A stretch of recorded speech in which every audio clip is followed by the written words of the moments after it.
नमस्कार दर्शकों। जैसा कि पिछली वीडियो में आपने जाना कि माता दुर्गा ने अपने तीनों पुत्रों का विवाह करके उनको भिन्न भिन्न लोक देकर उनमें निवास करने की आज्ञा देकर भेज दिया, जिनसे एक ब्रह्मांड में सर्व प्राणी उत्पन्न हुए हैं। इसके पश्चात से ही जन्म मरण तथा अन्य कष्टों का चक्र प्राणियों पर प्रारंभ है। इस काल ब्रह्म के लोक में कोई जीव सुखी नहीं है, हाहाकार मची है। निर्धन कहता है धनवासी सुखी, धनवान कह राजा को सुख भारी, राजा कह इंद्र सुखी, इंद्र कहे सुखी है त्रिपुरारी। हम सभी जीवात्माएं अपनी गलती के कारण इस कष्ट को झेल रहे हैं। जब तक जन्म मरण है तब तक सामान्य जीव से लेकर देवी देवता, श्री ब्रह्मा जी, श्री विष्णु जी तथा श्री शिव जी तक भी सुखी नहीं है। सबका जन्म मरण होता है। श्री देवी पुराण सचित्र मोटा टाइप केवल हिंदी गीता प्रेस गोरखपुर से प्रकाशित के तीसरे स्कंध में पृष्ठ 123 पर श्री विष्णु जी स्वयं कह रहे हैं कि हमारा तो जन्म मरण होता है, हम अविनाशी नहीं हैं। तो वहीं श्रीमद् भगवत गीता अध्याय 18 के श्लोक 62 में गीता ज्ञान दाता ब्रह्म ने कहा है कि हे अर्जुन, तू सर्वभाव से उस परमेश्वर परमक्षर ब्रह्म की शरण में जा।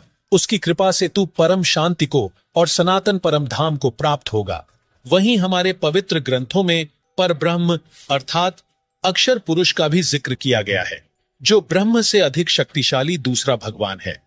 तो चलिए सृष्टि रचना के इस दूसरे पार्ट में हम सृष्टि रचना से जुड़े कुछ अन्य प्रश्नों के जवाब जानते हैं, जिनके विषय में आध्यात्मिक ज्ञान से जुड़ा प्रत्येक व्यक्ति जानना चाहता है। सवाल नंबर 1, पर ब्रह्म कौन है? उसके लोकों की रचना कैसे हुई? किस प्रकार से अक्षर पुरुष के 7 शंख ब्रह्मांड अस्तित्व में आए? क्या वहां भी काल लोक की तरह ही सृष्टि है? दर्शकों, हमारे पवित्र ग्रंथों में वर्णित पर ब्रह्म या अक्षर पुरुष दूसरा भगवान है। वह केवल 7 शंख ब्रह्मांडों का स्वामी है। जब कबीर साहिब ने अपने पुत्र अचिंत से सृष्टि रचने के लिए कहा था, तो अचिंत ने अपनी शब्द शक्ति से अक्षर पुरुष की उत्पत्ति की और कहा कि मेरी सृष्टि रचना में मदद करना। लेकिन वह सतलोक में बने मानसरोवर में जाकर सो गया, क्योंकि वहां सांसों से शरीर नहीं है। कबीर परमेश्वर ने बताया है कि परब्रह्म ने अपने कार्य में गफलत की, क्योंकि यह मानसरोवर में सो गया, तथा जब परमेश्वर ने उस सरोवर में अंडा छोड़ा तो अक्षर पुरुष ने उसे क्रोध से देखा। इन दोनों अपराधों के कारण परमात्मा ने परब्रह्म को भी 7 शंख ब्रह्मांडों सहित सतलोक से बाहर कर दिया। इसके अलावा अक्षर पुरुष अपने साथी ब्रह्म की विदाई में व्याकुल होकर परमपिता कबीर परमेश्वर की याद भूलकर उसी को याद करने लगा, तथा सोचा कि क्षर पुरुष अर्थात ब्रह्म तो बहुत आनंद मना रहा होगा, वह स्वतंत्र राज्य करेगा। मैं पीछे रह गया तथा अन्य कुछ आत्माएं जो परब्रह्म के साथ 7 शंख ब्रह्मांडों में जन्म मृत्यु का कर्मदंड भोग रही हैं, उन हंस आत्माओं की विदाई की याद में खो गईं, जो ब्रह्म काल के साथ 21 ब्रह्मांडों में फंसी है, तथा पूर्ण परमात्मा सुखदाई कबीरदेव की याद भुला दी।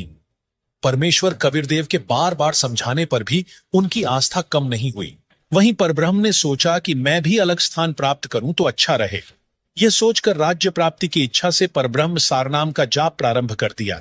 इसी प्रकार अन्य आत्माएं जो परब्रह्म के 7 शंख ब्रह्मांडों में फंसी हैं, ने सोचा कि वे जो ब्रह्म के साथ आत्माएं गई हैं, वे तो वहां मौज मस्ती मनाएंगे, हम पीछे रह गए।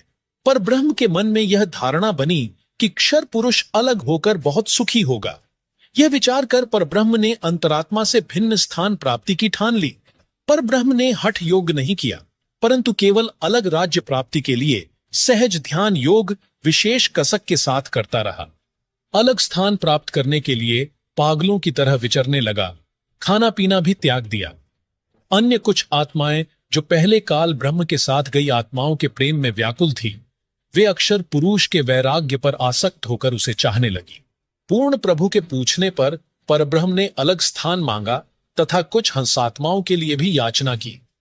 तब कबीरदेव ने कहा कि जो आत्मा आपके साथ स्वेच्छा से जाना चाहे, उन्हें भेज देता हूं। पूर्ण प्रभु ने पूछा कि कौन हंस आत्मा परब्रह्म के साथ जाना चाहता है, सहमति व्यक्त करे। बहुत समय उपरांत एक हंस ने स्वीकृति दी। फिर देखा देखी उन सर्व आत्माओं ने भी सहमति व्यक्त कर दी। सर्वप्रथम स्वीकृति देने वाले हंस को स्त्री रूप बनाया, उसका नाम ईश्वरी माया प्रकृति सुरति रखा तथा अन्य आत्माओं को उस ईश्वरी माया में प्रवेश करके अचिंत द्वारा अक्षर पुरुष परब्रह्म के पास भेजा। कई युगों तक दोनों 7 संख ब्रह्मांडों में रहे, परंतु परब्रह्म ने दुर्व्यवहार नहीं किया। ईश्वरी माया की स्वेच्छा से अंगीकार किया तथा अपनी शब्द शक्ति द्वारा नाखूनों से स्त्री इंद्री बनाई। ईश्वरी देवी की सहमति से संतान उत्पन्न की। इसलिए परब्रह्म के लोक 7 संख ब्रह्मांडों में प्राणियों को तप्त शिला का कष्ट नहीं है तथा वहां पशु पक्षी भी ब्रह्मलोक के देवों से अच्छे चरित्र युक्त हैं। आयु भी बहुत लंबी है, परंतु जन्म मृत्यु कर्माधार पर कर्म दंड तथा परिश्रम करके ही उधर पूर्ति होती है। स्वर्ग तथा नरक भी ऐसे ही बने हैं। परमात्मा ने परब्रह्म को 7 संख ब्रह्मांड उसके इच्छा रूपी भक्ति ध्यान अर्थात सहज समाधि विधि से कि उसकी कमाई के प्रतिफल में प्रदान किए तथा सतलोक से भिन्न स्थान पर गोलाकार परिधि में बंद करके 7 संख ब्रह्मांडों सहित अक्षर ब्रह्म व ईश्वरी माया को निष्कासित कर दिया। सवाल नंबर 2, क्या है 14 युगों का रहस्य, साथ ही प्रमुख 4 युगों की क्या है गाथा? आखिर चारों युगों का समय काल कितना है और अंतिम युग कलयुग का आखिरी चरण कैसा होगा? दर्शकों, कबीर सागर में अंबु सागर 3रा अध्याय है, जिसमें 14 तरंग यानी भाग है। जैसा कि आपको सृष्टि रचना में बताया कि काल के 21 ब्रह्मांड हैं, उसने 5 ब्रह्मांडों का एक ग्रुप बनाया। ऐसे ऐसे 4 समूह 5-5 ब्रह्मांडों के बनाए हैं। एक ब्रह्मांड भिन्न रखा है जो इन सबके समान क्षेत्रफल वाला है। अब जिन 13 युगों का वर्णन हम कर रहे हैं, वह इस ब्रह्मांड जिसमें हम रह रहे हैं इसका नहीं है। वह विवरण 5वें ब्रह्मांड का है जो समूह के मध्य वाला है। 5वें ब्रह्मांड में प्रत्येक ब्रह्मांड के समांतर सृष्टि चलती है। जिस ब्रह्मांड में हम रह रहे हैं, इसमें जो परमेश्वर कबीर जी की भक्ति सतनाम तक करते रहे हैं, वे बीच में भक्ति छोड़ गए, गुरुद्रोही नहीं हुए। उनको धोखा देने के लिए काल ब्रह्म उन्हें 5वें मध्य वाले ब्रह्मांड में रोके रखता है। ओम नाम जाप की भक्ति की कमाई तो इसी ब्रह्मांड जिसमें हम रह रहे हैं ब्रह्मलोक में भोगते हैं। पुनः जन्म मरण चक्र में गिर जाते हैं। इसके 4 युग हैं, सतयुग, त्रेता युग, द्वापर युग तथा कलयुग। उस 5वें यानी मध्य वाले ब्रह्मांड में 13 युग होते हैं। वहां पर वे जीव काल ब्रह्म द्वारा भेजे जाते हैं जो सोहम नाम का जाप करते हैं तथा जो केवल सतनाम का जाप करते हैं। सतनाम के जाप के ओम की भक्ति कमाई इस ब्रह्मांड के ब्रह्मलोक में भोगते हैं। दूसरे मंत्र सोह की कमाई इस 5वें ब्रह्मांड में भोगने के लिए भेज दिए जाते हैं। वहां भी एक ब्रह्मलोक है तथा अन्य लोक हैं। वहां के ब्रह्मलोक में सुख भोगने के पश्चात उनको अन्य द्वीपों में राजा रानी तथा जनता के रूप में जन्म दिया जाता है। फिर वे व्यक्ति वहां भी भक्ति करते हैं। उस 5वें ब्रह्मांड में होने वाले 13 युगों के नाम निम्न हैं: अघासुर युग, बलभद्र युग, द्वंद्व युग, पुर्वण युग, अनुमान युग, धीर्यमाल या धीरमाल युग, तारण युग, अखिल युग, विश्व युग, अक्षय तरुण युग, नंदी युग, हिंडोल युग, कंकवत युग। अब जानिए जिस ब्रह्मांड में हम रहते हैं वहां होने चारों युगों का विस्तृत विवरण। पहला सतयुग, इस युग की अवधि 17,28,000 वर्ष है, जिसमें मनुष्य की आयु प्रारंभ में 10 लाख वर्ष होती है, अंत में 1 लाख वर्ष होती है। तो वहीं मनुष्य की ऊंचाई 21 हाथ यानी लगभग 100 से 150 फुट होती है। दूसरा त्रेता युग, इस युग की अवधि 12,96,000 वर्ष होती है, जिसमें मनुष्य की आयु प्रारंभ में 1 लाख वर्ष होती है, अंत में 10,000 वर्ष होती है। वहीं मनुष्य की ऊंचाई 14 हाथ यानी लगभग 70 से 90 फुट होती है। द्वापर युग, इस युग की अवधि 8,64,000 वर्ष होती है, जिसमें मनुष्य की आयु 10,000 प्रारंभ में होती है और अंत में 1,000 रह जाती है। वहीं मनुष्य की ऊंचाई 7 हाथ यानी 40 से 50 फुट होती है। कलयुग, इस अंतिम युग की अवधि 4,32,000 वर्ष होती है, जिसमें मनुष्य की आयु 1,000 वर्ष से प्रारंभ होती है, अंत में 20 वर्ष रह जाती है तथा ऊंचाई 3.5 हाथ यानी 10 फुट होती है, अंत में 3 फुट रह जाती है। अब सुनिए संत रामपाल जी महाराज के मुखारबिंद से सत्संग और जानिए कलयुग के अंत में क्या होगा। 10वां अवतार और आवेगा निकलंक नाम तय कलयुग के एंड में, कलयुग के अंत में, और उस समय ये कृत घनी प्राणी हो जाएंगे, सभी भक्ति से दूर होंगे, व्यभिचारी, मांसाहारी और जालिम जुल्म बेहया, कोई शर्म नहीं रहेगी, कोई लाज नहीं रहेगी। सरेआम दुष्कर्म करा करेंगे, बिल खोद करा करेंगे, कच्चा आहार करा करेंगे। एंड ऑफ द कलयुग में जमीन उपजाऊ नहीं रहेगी। 4.5 फुट तक जमीन का उपजाऊ अंश खत्म हो जाएगा। यानी 3 हाथ, लगभग 4.5 फुट तक उपजाऊ अंश जमीन का समाप्त हो जाएगा। कोई भी फलदार वृक्ष नहीं उगेंगे, ना कोई फसल होया करेगी, और वर्षा नहीं होया करेगी। प्रदूषण इतना हो जाएगा कि वर्षा ऐसे होगी जैसे ओस गिरा करे, और सभी प्राणी कच्चा ही गोश्त मांस खाया करेंगे। उस समय लास्ट ऑफ द कलयुग, एंड ऑफ द कलयुग में, कलयुग के अंत में 20 वर्ष की आयु मनुष्य की रह जाएगी, मानव की। और उसमें से 5 खंड बताए हैं सूक्ष्म वेद में। यानी 15 वर्ष की आयु में जन्म भी हो लेगा, जवान भी हो लेगा, और गर्भारी भी हो लेगा, और मृत्यु को भी प्राप्त हो लेगा।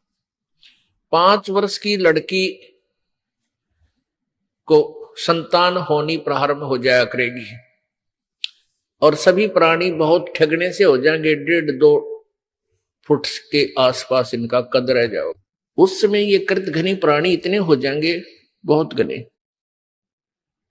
उस समय कुछ एक पुण्यात्मा रहेंगी जो तब भी भगवान से डरने वाली होंगी। वो होंगे ऐसे ही, मांसाहारी भी होंगे, लेकिन जगह भगवान की अवश्य होगी। वो कौन होंगे? जो अब इस कलयुग में, अब ये भगवान का मार्ग हजारों वर्षों तक चलेगा। जो पुण्यात्मा इस मार्ग पर लगेंगी, भक्ति करेंगी और आजीवन मर्यादा में रहे, वो तो सतलोक चले जाएंगे। और जो जिनके पैर फिसल गए, नहीं पार हो पाए, वो फिर ऐसे इस कलयुग में मनुष्य के जन्म प्राप्त करते रहेंगे। इतने दयालु हैं ये परमात्मा। लेकिन मनुष्य जीवन में कौन सा ये प्राणी सुखी होगा? तो उस समय क्या होगा कि निकलंक नाम का एक अवतार आवेगा। वो कौन होगा? राजा हरिश्चंद्र की आत्मा होगी। राजा हरिश्चंद्र जी जो सतयुग में एक महान आत्मा सुप्रसिद्ध हुए, ऐसे दानवीर थे, ऐसे धर्मात्मा थे, ऐसे सत्यवादी थे कि उन्होंने अपने वचन के ऊपर राज त्याग दिया था। अपनी पत्नी को भी बेच दिया, अपने आप को भी बेच दिया, अपने सत्य की रक्षा की। जिस कारण से प्रसन्न होकर के प्रभु ने उसको विष्णु लोक में स्थान दे दिया। अब वो विष्णु लोक में है अपने पूर्व जन्म के पुण्यों के कारण। और जब वहां से इस पुण्यात्मा को 10वां अवतार बनाकर यू काल भेजेगा। ये गीता जी में कहता है कि मैं अपने अंश अवतार रचता हूं और फिर उनमें प्रवेश करके सारा काम करता हूं। इसलिए गीता जी अध्याय नंबर 4 के श्लोक नंबर 5 और 9 में कहा कि अर्जुन, तेरे और मेरे बहुत जन्म हो चुके हैं, तू नहीं जानता, मैं जानता हूं। फिर कहता है 9वें श्लोक में कि मेरे जन्म और कर्म अलौकिक हैं। अब कर्म कैसे अलौकिक हैं? श्री कृष्ण में प्रवेश करके महाभारत करवा दी, युद्ध करवाया। ओहो, परशुराम का जन्म दिया, परशुराम में प्रवेश करके अक्षत्रियों को मार डाला और पाप परशुराम का रख दिए सारे। ऐसे ही राजा हरिश्चंद्र जी को निकलंक नाम से संभल नगरी में विष्णुदत्त शर्मा के घर पे इसका जन्म होगा 10वें अवतार का। 10वां अवतार जो होगा संभल नगरी में, और विष्णुदत्त शर्मा नाम का एक ब्राह्मण होगा, उसके घर पे जन्म होगा। और वो विशेष अलग से ही वैरायटी का बालक होगा। उसका उन अन्य से तगड़ा शरीर होगा, क्योंकि वो स्पेशल भेज रखा होता हो तो, और उसकी लंबी तलवार होगी। इन कृतघ्नी प्राणियों को ऐसे काटेगा नु, जैसे या करेन गेहूं काटा करे, ऐसे काटेगा नु, बुरी तरह इनको खत्म करेगा। फिर क्या होगा, उन प्राणियों को बख्शा जाएगा जो उस समय भी भगवान से डरने वाले होंगे।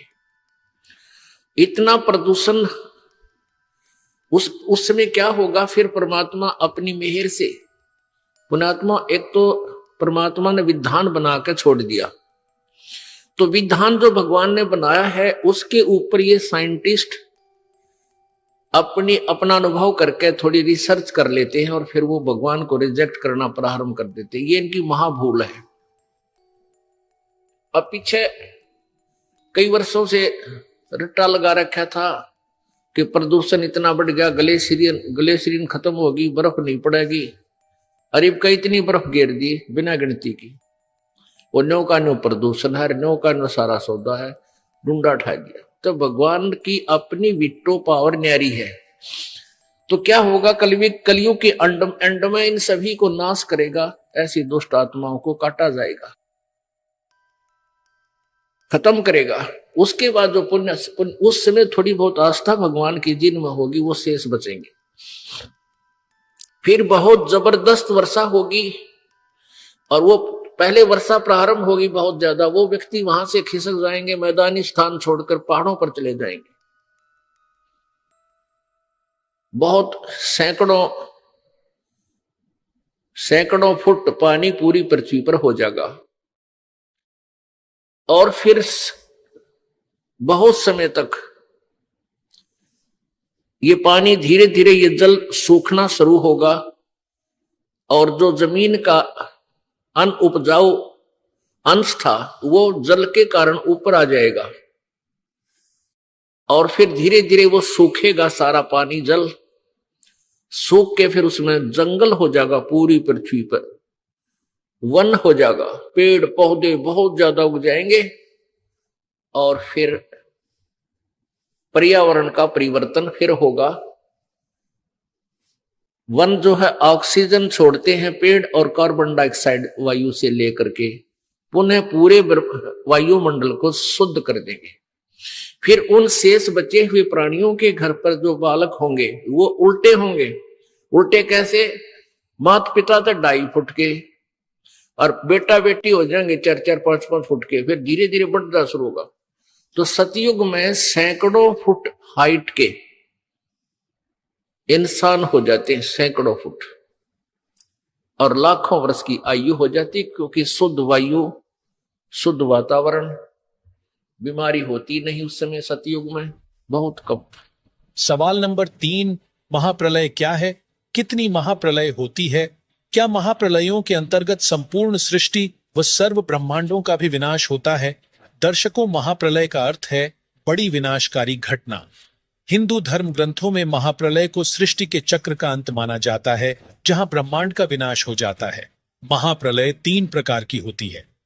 एक तो काल ज्योति निरंजन करता है। महाकल्प के अंत में जिस समय ब्रह्मा जी की मृत्यु होती है, ब्रह्मा जी की रात्रि 1000 चतुर्युग की होती है तथा इतना ही दिन होता है।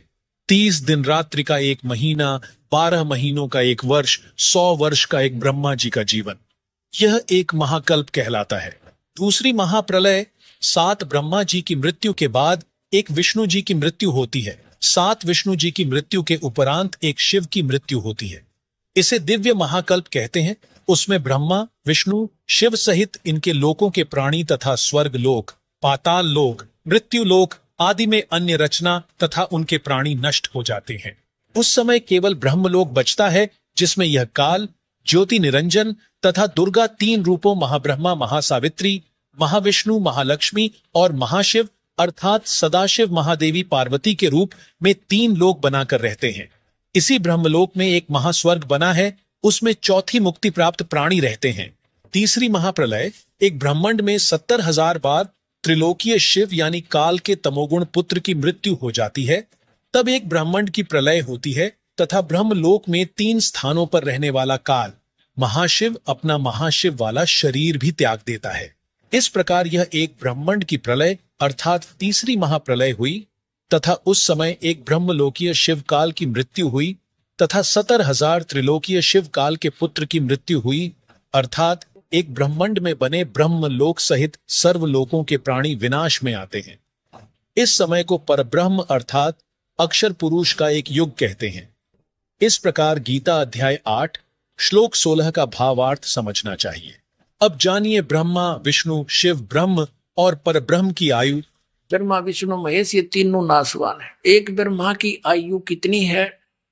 जैसे एक चतुर्युग होता है, सतयुग त्रेता द्वापर कलयुग, ये मिलकर चतुर्युगी होती है और इसकी कुल वर्ष संख्या 43,20,000 वर्ष है।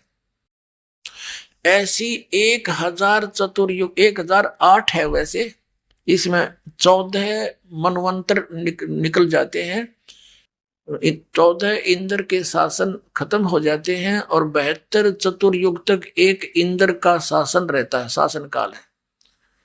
तो ऐसे वैसे तो 1,008 बनते हैं, लेकिन लंब संप इनको 1,000 चतुर्युग देते हैं। इतना तो ब्रह्मा जी का दिन, इतनी ही रात्रि, ऐसे 30 दिन रात का एक महीना बना इनका देवताओं का, और 12 महीनों का एक वर्ष हो गया। ऐसे बने हुए 100 वर्ष की आयु है श्री ब्रह्मा रजगुण की, और इसे 7 गुणी विष्णु जी की, इससे अधिक, और विष्णु जी से 7 गुना अधिक है शंकर भगवान तमोगुण शिव की। और जब 70,000 बार ये तमोगुण शंकर भगवान की मृत्यु हो लेगी, तब एक ब्रह्मांड का विनाश होगा और इस सरपुरुष का नाश होगा इस काल का। फिर एक ब्रह्मांड के सब प्राणी इसमें आग लग जाएगी, जैसे पृथ्वी के ऊपर सब जल हो जाएंगे जहां जहां भी पृथ्वियां हैं, और फिर एकदम 11 सूर्य और सौर मंडल से घूमते हुए यहाँ आ जाएंगे और इन सब को फूंक डालेंगे। तो ऐसे पृथ्वी तत्व को जल तत्व ग्रहण करेगा, खत्म करेगा, ग्रास लेगा, जल तत्व को अग्नि, अग्नि को वायु, वायु को आकाश। तो उस समय इस ब्रह्म की मृत्यु होगी सरपुरुष की, और ये एक युग होगा किसका? अक्षर पुरुष का। एक युग, ध्यान रखना, क्योंकि ये गणित की रीति से समझना होगा आपने। तो ये सभी प्राणी, और ये दुर्गा भी, ये काल भी, सरपुरुष इनका पिता ब्रह्मा विष्णु में, इसका ये सब नष्ट हो जाएंगे परमात्मा के विधान अनुसार। ये एज इट इज प्राणी सब ऊपर को उठ जाएंगे एकदम। जीवात्मा मरती नहीं, लेकिन उसमें पीड़ा बहुत होती है जब अग्नि लगती है, इसमें सब बुरा हाल हो जाता है। फिर ये ऊपर उठ जाएंगे, ये 5 तत्व यही रह जाएंगे, घूमते रहेंगे सूक्ष्म रूप में। ये ऊपर दूसरे ब्रह्मांड में चले जाएंगे, वहां जाकर फिर दोनों का, दुर्गा और काल का युवा शरीर बन जाएगा। उसके बाद ये अपना फिर ग्रस्त कर्म से या वचनों से फिर धीरे धीरे अपनी सृष्टि वहां दूसरे ब्रह्मांड में प्रारंभ करते हैं। ऐसे चलता है। तो हमने लेना है समय। तो ये जो 70,000 बार त्रिलोक की शिव की मृत्यु हुई, ये एक बार इस काल की मृत्यु हुई। इसके जन्म और कर्म कैसे अलौकिक हैं। ये किस अपने आप को अजन्मा क्यों कहता है?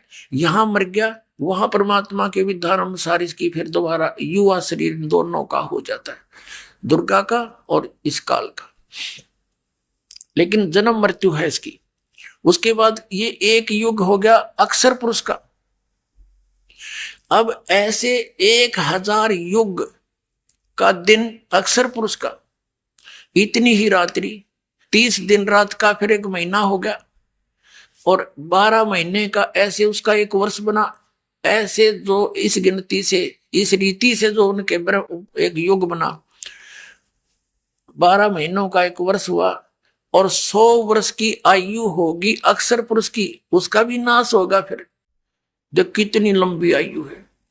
70,000 बार शिव मर लेगा, एक ब्रह्म की मृत्यु होगी, वो युग होगा इस काल का, और इस अक्षर पुरुष का एक युग होगा। और ऐसे 1,000 युग का दिन, इतनी रात्रि, और फिर 30 दिन रात का महीना, 12 महीने का एक वर्ष, और 100 वर्ष की आयु अक्षर पुरुष की, और फिर भी मृत्यु होगी। इसलिए इसको अक्षर भी लिखकर नासवान कहा गया है। एती उम्र बुलंद मरेगा अंतरे। क्यों? क्योंकि सतगुरु लगे न कान न भेंटे वो संतरे। ओए होए, इतनी लंबी उम्र भी होगी तो भी तेरी अंत में मृत्यु होगी। कारण क्या है कि तुझे वो तत्वदर्शी संत नहीं मिले, और मिले तो तुमने मानी नहीं। जैसे पहले परमात्मा के मिले किनको? आदरणीय धर्मदास साहिब जी को, आदरणीय मलुकदास साहिब जी को, आदरणीय नानक साहिब जी को, आदरणीय दादू साहिब जी को, आदरणीय गरीबदास साहिब जी गांव छुड़ानी जिला दद्दर हरियाणा वाले को, आदरणीय घीसा दास जी गांव खेकड़ा जिला मेरठ उत्तर प्रदेश वाले को। इन्होंने वही डंडोरे पीटे थे, पर मानना नहीं कोई। उनके जाने के बाद ग्रुप जरूर बन गए उनके पीछे, लेकिन उन्होंने क्या बोला था अपनी वाणी में, उसके निकट भी नहीं कोई समाज। ये सत्कर्मा। अब क्या हुआ? अब क्या बताया कि एती उम्र बुलंद मरेगा अंतरे, सतगुरु लगे न कान न भेंटे वो संतरे। सवाल नंबर 4, जिन महापुरुषों व संतों को परमात्मा आकर मिले, उन्होंने अपनी वाणियों और ग्रंथों में सृष्टि रचना का क्या प्रमाण दिया है? दर्शकों, परमात्मा का साक्षात्कार करने वाले महापुरुषों और संतों ने सृष्टि रचना के बारे में एक समान प्रमाण दिया है और उनके अनुभव भी समान है। अब हम आपको कुछ ऐसे महापुरुषों की वाणी से सृष्टि रचना के प्रमाण देंगे जिन्होंने परमात्मा का साक्षात्कार किया। कबीर परमात्मा की वाणी में सृष्टि रचना का प्रमाण। 600 वर्ष पहले परमात्मा कबीर जी ने जो वाणी बोली थी, पवित्र कबीर सागर के अंदर विद्यमान है। आप देखिएगा, प्रथम खंड कबीर पंथी भारत पथिक स्वामी युगलानंद बिहारी द्वारा पुरस्कृत। और ये कहाँ से छपा है? प्रकाशक एवं मुद्रक हैं खेमरा श्री कृष्ण दास प्रकाशन, अध्यक्ष श्री वेंकटेश्वर प्रेस, खेमरा श्री कृष्ण दास मार्ग, मुंबई से। अब इसके अंदर हम आपको दिखाते हैं सृष्टि रचना। ये है ज्ञान बोध नामक एक अध्याय है, और ये बोध सागर एक खंड है। ये देखिएगा 21 पृष्ठ पे नीचे। परमात्मा ने 600 वर्ष पहले अपनी प्यारी आत्मा धर्मदास को यह ज्ञान दिया था। धर्मदास ये जग बोराना, कोई न जाने पद निर्वाणा, यही कारण मैं कथा पसारा, जग से कहिए वो राम नियारा। ये नाम नहीं है, ये गलत लिखा इन्होंने कबीर पंथियों ने। ये बाद में संशोधन में इन्होंने अपने हिसाब से कुछ गड़बड़ी कर रखी है। यही ज्ञान जग जीव सुनावो, सब जीवों का भरम नसाओ, अब मैं तुमसे कहूं चिताई, तेरे देवन की उत्पत्ति बाई। तीनों देवताओं ब्रह्मा विष्णु महेश की अब तुझे उत्पत्ति बताता हूं। कुछ संक्षेप कहूं गहुराई, सब संशय तुम्हारे मिट जाई, भरम गए जग वेद पुराना, आदि राम का भेद ना जाना। ये नाम गलत लिखा है, राम है, आगे चलकर क्लियर होगा। ये राम राम सब जगत बखाने, आदि राम कोई बिरला जाने। ये राम है शब्द है, गलत लिखा है कि सभी राम राम कहते हैं। उस आदि राम सनातन परमात्मा को कोई बिरला ही जानता। ये राम शब्द है, नाम नहीं। इन संशोधनकर्ताओं ने अपनी अज्ञान सोच से कुछ इसमें गड़बड़ी कर रखी है, वही हम शुद्ध कर लेंगे। राम राम सब जगत बखाने, आदि राम कोई बिरला जाने, ज्ञानी सुने सो हृदय लगाई, मूर्ख सुने तो गम ना पाई। माँ अष्टंगी पिता निरंजन, ये जम दारुण वंशन अंजन। इन ब्रह्मा विष्णु महेश की माता तो अष्टंगी दुर्गा है, इनका पिता ज्योत निरंजन है। पहले कीन निरंजन राई, पीछे से माया उपजाई। कहते पहले तो ज्योत निरंजन को उत्पन्न किया इस काल को अंडे से, और पीछे से दुर्गा की उत्पत्ति की। माया रूप देख अति शोभा, यो देव निरंजन तन मन लोभा। दुर्गा के सुंदर रूप को देखकर इसके मन में दोष आ गया। कामदेव धर्मराय सताए, देवी को तुरंत धर खाए। पेट से देवी करी पुकारी, हे साहेब मोए करो उबारी। पेट से दुर्गा ने पुकार करी। टेर सुनी सतगुरता आए, अष्टंगी को बंद छुड़वाए। परमात्मा कहते हैं कि टेर सुनी तहां हम आए, यहां इन्होंने अपने हिसाब से लिख दिया, सतगुरु तहां आए, अष्टंगी के बंध छुड़वाए, यानी उसके पेट से निकाले बंधन से। अब 22 पृष्ठ पर ज्ञान बोध। धर्मराय को हिकमत की ना, नख रेखा से भग कर लेना। नाखनों से स्त्री इंद्री लगा बना दी। धर्मराय करे भोग विलासा, माया को रही तब आशा। ये दुर्गा प्रेग्नेंट हुई। 3 पुत्र अष्टंगी जाए, ब्रह्मा विष्णु शिव नाम धराए। 3 देव विस्तार चलावे, इनमें यो जग धोखा खावे। पुरुष गम कैसे के पावे, काल निरंजन जग भरमावे। 3 लोक अपने सुत दीना, सुन निरंजन बासालीना। अलख निरंजन सुन ठिकाना, ब्रह्मा विष्णु शिव वेद न जाने। आज तक ब्रह्मा विष्णु महेश को नहीं पता हमारा पिता कौन है। 3 देव सो उसको ध्यावे, निरंजन का वो पार न पावे। ये तीनों देवता ब्रह्मा विष्णु महेश कहते आज तक उसी की खोज में लग रहे, न वो भी ना पा लिया। सतलोक तो बहुत दूर की बात है। अलख निरंजन बड़ा बटपारा, बटपारा माने ठग, धोखेबाज है ये। और 3 लोग जीव कीन आहारा, तीनों लोग के जीवों को खा रहा है। पाताल लोक, स्वर्ग लोक, पृथ्वी लोक। ब्रह्मा विष्णु शिव नहीं बचाए, सकल खाए पुन धूल उड़ाए। ब्रह्मा विष्णु महेश को भी खाता है, इनकी भी जन्म मृत्यु होती है। तिनके सुत हैं तीनों देवा, अंदर जीव करते हैं सेवा।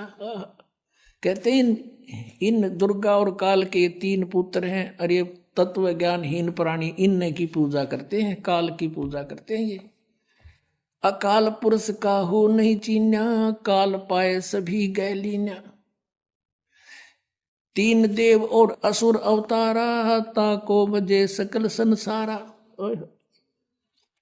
3 देवताओं को, और फिर जैसे राम के साथ रावण की भी गेले महिमा गावे हैं, कहते हैं असुरों को भी गेले बजे ये।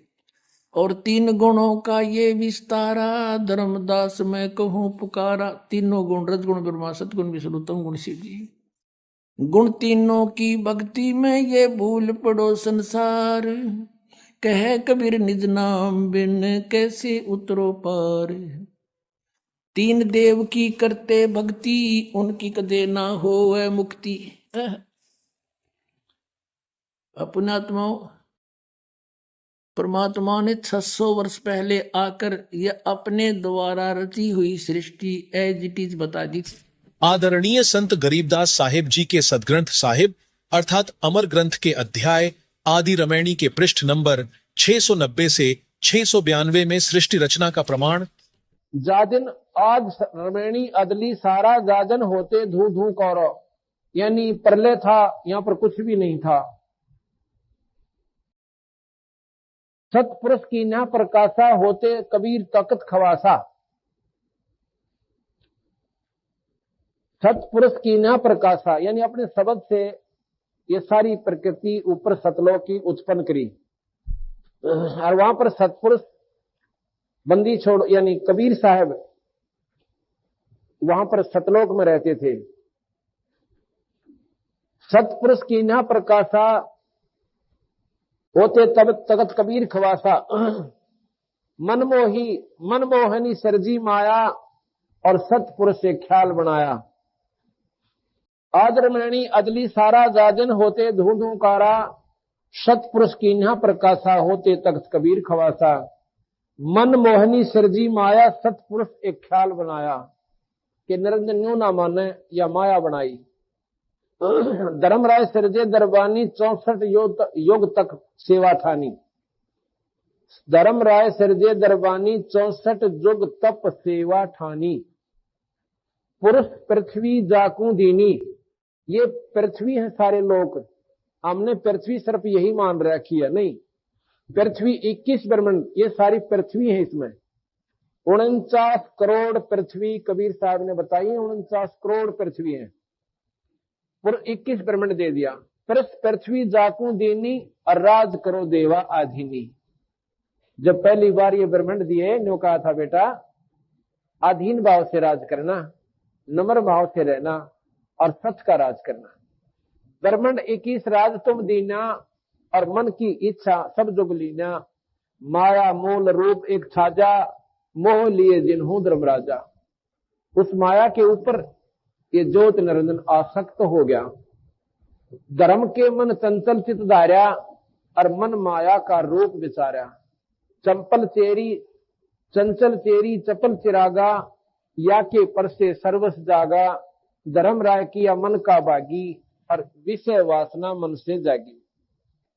आदि पुरुष अदली अनुरागी और धर्म राय दिया दिल से त्यागी। सतपुरुष ने, आदि पुरुष ने, अदली पुरुष ने और धर्मराज दिया दिल से त्यागी। अपने बेटे को अपने दिल से त्याग दिया, अर्थात उससे नफरत होगी। अक्यों कितना जोगा भी कौन है, तो जमाए ने कमा निकला, इसने इसी गलती कर दी, अपनी बहन पर बदनीत कर ली। कहते हैं आदि पुरुष अदली अनुरागी, धर्म राय दिया दिल से त्यागी। पुरुष लोक से दिया ढहाई, अगम दीप चल आए भाई। पुरुष लोक सतलोक से इसको ढहा दिया, धक्का दे दिया 21 ब्रह्मांड के समेत। सहजदास जिस दीप रहनता, कारण कौन कौन कुल पंथा। धर्म राय बोले दरबानी, सुनो सहजदास ब्रह्म ज्ञानी। धर्म राय, इसको धर्म राय भी कहते हैं काल को। जब वो सहजदास के दीप में आया, सहजदास ने बोला भाई कौन है तू? तने बोला भाई मेरी बात सुनो, मैं ज्योत निरंजन हूं। 64 युग हम सेवा कीनी और पुरुष पृथ्वी हमको दीनी। चंचल रूप भया मन बोरा और मन मोहनी ठगिया बोरा। अब उस कर्म ने करके निरंजन बहुत पश्चाताप करे से, बहुत पछताया। ने बोला भाई मेरे से गलती होगी और मेरे मन में खोट आ गया, जिसका परिणाम मन यू भोगना पड़ गया, पर मेरे पर रहम करवा दो। सतपुरुष के नामन भाए और पुरुष लोग थे हम चले आए, क्योंकि भगवान बंदी छोड़ के हम नहीं भाई मन में बे, और इसलिए वहां से हम चले आए। सतपुरुष के नामन भाए और पुरुष लोग से हम चले आए। अमर दीप अगर दीप सुनत बड़बागी और सहज दास मेटो मन पाएगी। ये मेरे मन में जो खोट हुआ था, इस कर्म ने तुम मिटवा दे मेरे ने। बोले सहज दास दिलदानी, भाई हम तो चौकर हम तो चाकर सत सहदानी। मैं तो भाई सतपुरुष का नौकर हूं, उनका सेवक से, उनका बेटा ला लो, पर भाई उनके हुक्म बिना मैं तो देख तुझे रख नहीं सकता। पुरुष से अर्ज गुजारूं, उनसे पूछूंगा और जब तुम्हारा बेमान उतारो 21 ब्रह्मांड तेरे जब यहां रहने दूंगा, अगर वह कह देंगे तो। सहज दास किया पियाना, सहज दास को किया पियाना अपनी सुरत द्वारा। पियाना माने प्रस्थान करना, अपनी सुरत द्वारा सतलोक पहुंचा और सतलोक लिया परवाना। वहां जाकर अर्ज करी कि क्या आदेश है मालिक आपका। ऐसे ऐसे ज्योत निरंजन वो मेरे आगे हाथ जोड़े खड़ा है और बंदी छोड़ आप कृपा कर दो, तो आप कहो तो उसने वहां रख लूं। तो सतपुरुष नाराज हो गए कि सहजदास कति नहीं, 3 वचन कहता हूं उसको यहां से कति निकाल दे, वो यहां नहीं रहने के लायक है, फिर को बद करेगा यू जी, मानन का कोई नहीं। सतपुरुष साहब सरबंगी, अब सतपुरुष की महिमा गाता है सहजदास। जो प्रार्थना करते ना, हम किसी के पास कोई वस्तु मांगे, जैसे मेरे पास कोई आवे और मैं हूं मान ले किसी बड़े अधिकारी का नीचे सेवक नौकर है, तो मैं जाऊंगा साहब के पास अपने व्यक्ति के काम करवाना ही, तो पहले उसको सराहूंगा, परवरदिगार आप ऐसे हो, आप ऐसे हो, उसने राजी बोल के प्रसन्न करना चाहूंगा, और फिर अपना सवाल कहूंगा जी ऐसे ऐसे मेरा रिश्तेदार है, अरे काम है, अगर वो आप कर सकते हो तो कृपा करो। तो यहां महाराज सहजदास सतपुरुष की महिमा गाता है। सत्य पुरुष साहब सर्वंगी यानी सर्वव्यापक, अवगत अदली अचल अभंगी, अविगत जिसकी महिमा ने कोई जान ना सके, अदली जाकारी, अचल जो अमर है, जो स्थाई है, स्थिर है। आप अमर हो, अचल हो, आप स्थाई हो। अभंगी, आप एक रस रहते हो। धर्मराय तुम्हारा दरबानी, वो धर्मराय निरंजन काल, अगर दीप चल गए प्राणी, वो आपका वो जीव। अब इसको भी प्राणी कहा गरीबदासियों ने कि वहां ये प्राणी है। श्री गुरु ग्रंथ साहिब पृष्ठ 839 मोहल्ला 1 राग बिलावलू अंश 1 में श्री नानक साहिब जी की वाणी में सृष्टि का प्रमाण आपे सच्चू किया कर जोड़ी, अंडज फोड़ी जोड़ी बिछोड़, धरती आकाश किए बैसन कुथाओ, राति दिनंतु किए भूभाव, जिनकी ये करी वे खणहारा, तृतीया ब्रह्मा विष्णु महेशा, देवी देव उपाय बेसा, पूर्ण पाणी अग्नि बिसराव, ताही निरंजन सांचो नाव, तिसु मही मनुआ रहिया लिवलाई, प्रणवती नानकू कालू न खाई। उपरोक्त अमृतवाणी का भावार्थ है कि सच्चे परमात्मा यानी सतपुरुष ने स्वयं ही अपने हाथों से सर्व सृष्टि की रचना की है। उसी ने अंडा बनाया, फिर फोड़ा तथा उसमें से ज्योति निरंजन निकला। उसी पूर्ण परमात्मा ने सर्व प्राणियों के रहने के लिए धरती, आकाश, पवन, पानी आदि 5 तत्व रचे। वह अपने द्वारा रची सृष्टि का स्वयं ही साक्षी है, दूसरा कोई सही जानकारी नहीं दे सकता। फिर अंडे के फूटने से निकले निरंजन के बाद तीनों श्री ब्रह्मा जी, श्री विष्णु जी तथा श्री शिव जी की उत्पत्ति हुई तथा अन्य देवी देवता उत्पन्न हुए तथा अनगिनत जीवों की उत्पत्ति हुई। उसके बाद अन्य देवों के जीवन चरित्र तथा अन्य ऋषियों के अनुभव के 6 शास्त्र तथा 18 पुराण बन गए। पूर्ण परमात्मा के सच्चे नाम अर्थात सतनाम की साधना अनन्य मन से करने से तथा गुरु मर्यादा में रहने वाले को श्री नानक जी कह रहे हैं कि काल नहीं खाता। सवाल नंबर 5, सभी धर्मों के धार्मिक सदग्रंथ जैसे कि पवित्र वेद, पवित्र श्रीमद् भगवत गीता, पवित्र कुरान शरीफ, पवित्र बाइबल आदि में सृष्टि रचना के बारे में क्या कहा गया है? दर्शकों अब सुनिए। पवित्र ऋग्वेद में सृष्टि रचना का प्रमाण ऋग्वेद मंडल 10 सूक्त 90 मंत्र 1। इस मंत्र में विराट काल यानी ब्रह्म का वर्णन है। गीता अध्याय 10 और 11 में भी इसी काल का ऐसा ही वर्णन है। अध्याय 11 मंत्र नंबर 46 में अर्जुन ने कहा है कि हे सहस्रा बाहु अर्थात 1000 भुजा वाले, आप अपने चतुर्भुज रूप में दर्शन दीजिए, जिसके हजारों हाथ, पैर, हजारों आंखें, कान आदि हैं। वह विराट रूप काल प्रभु अपने अधीन सर्व प्राणियों को पूर्ण काबू करके अर्थात 20 ब्रह्मांडों को गोलाकार परिधि में रोककर स्वयं इनसे ऊपर 21वें ब्रह्मांड में बैठा है।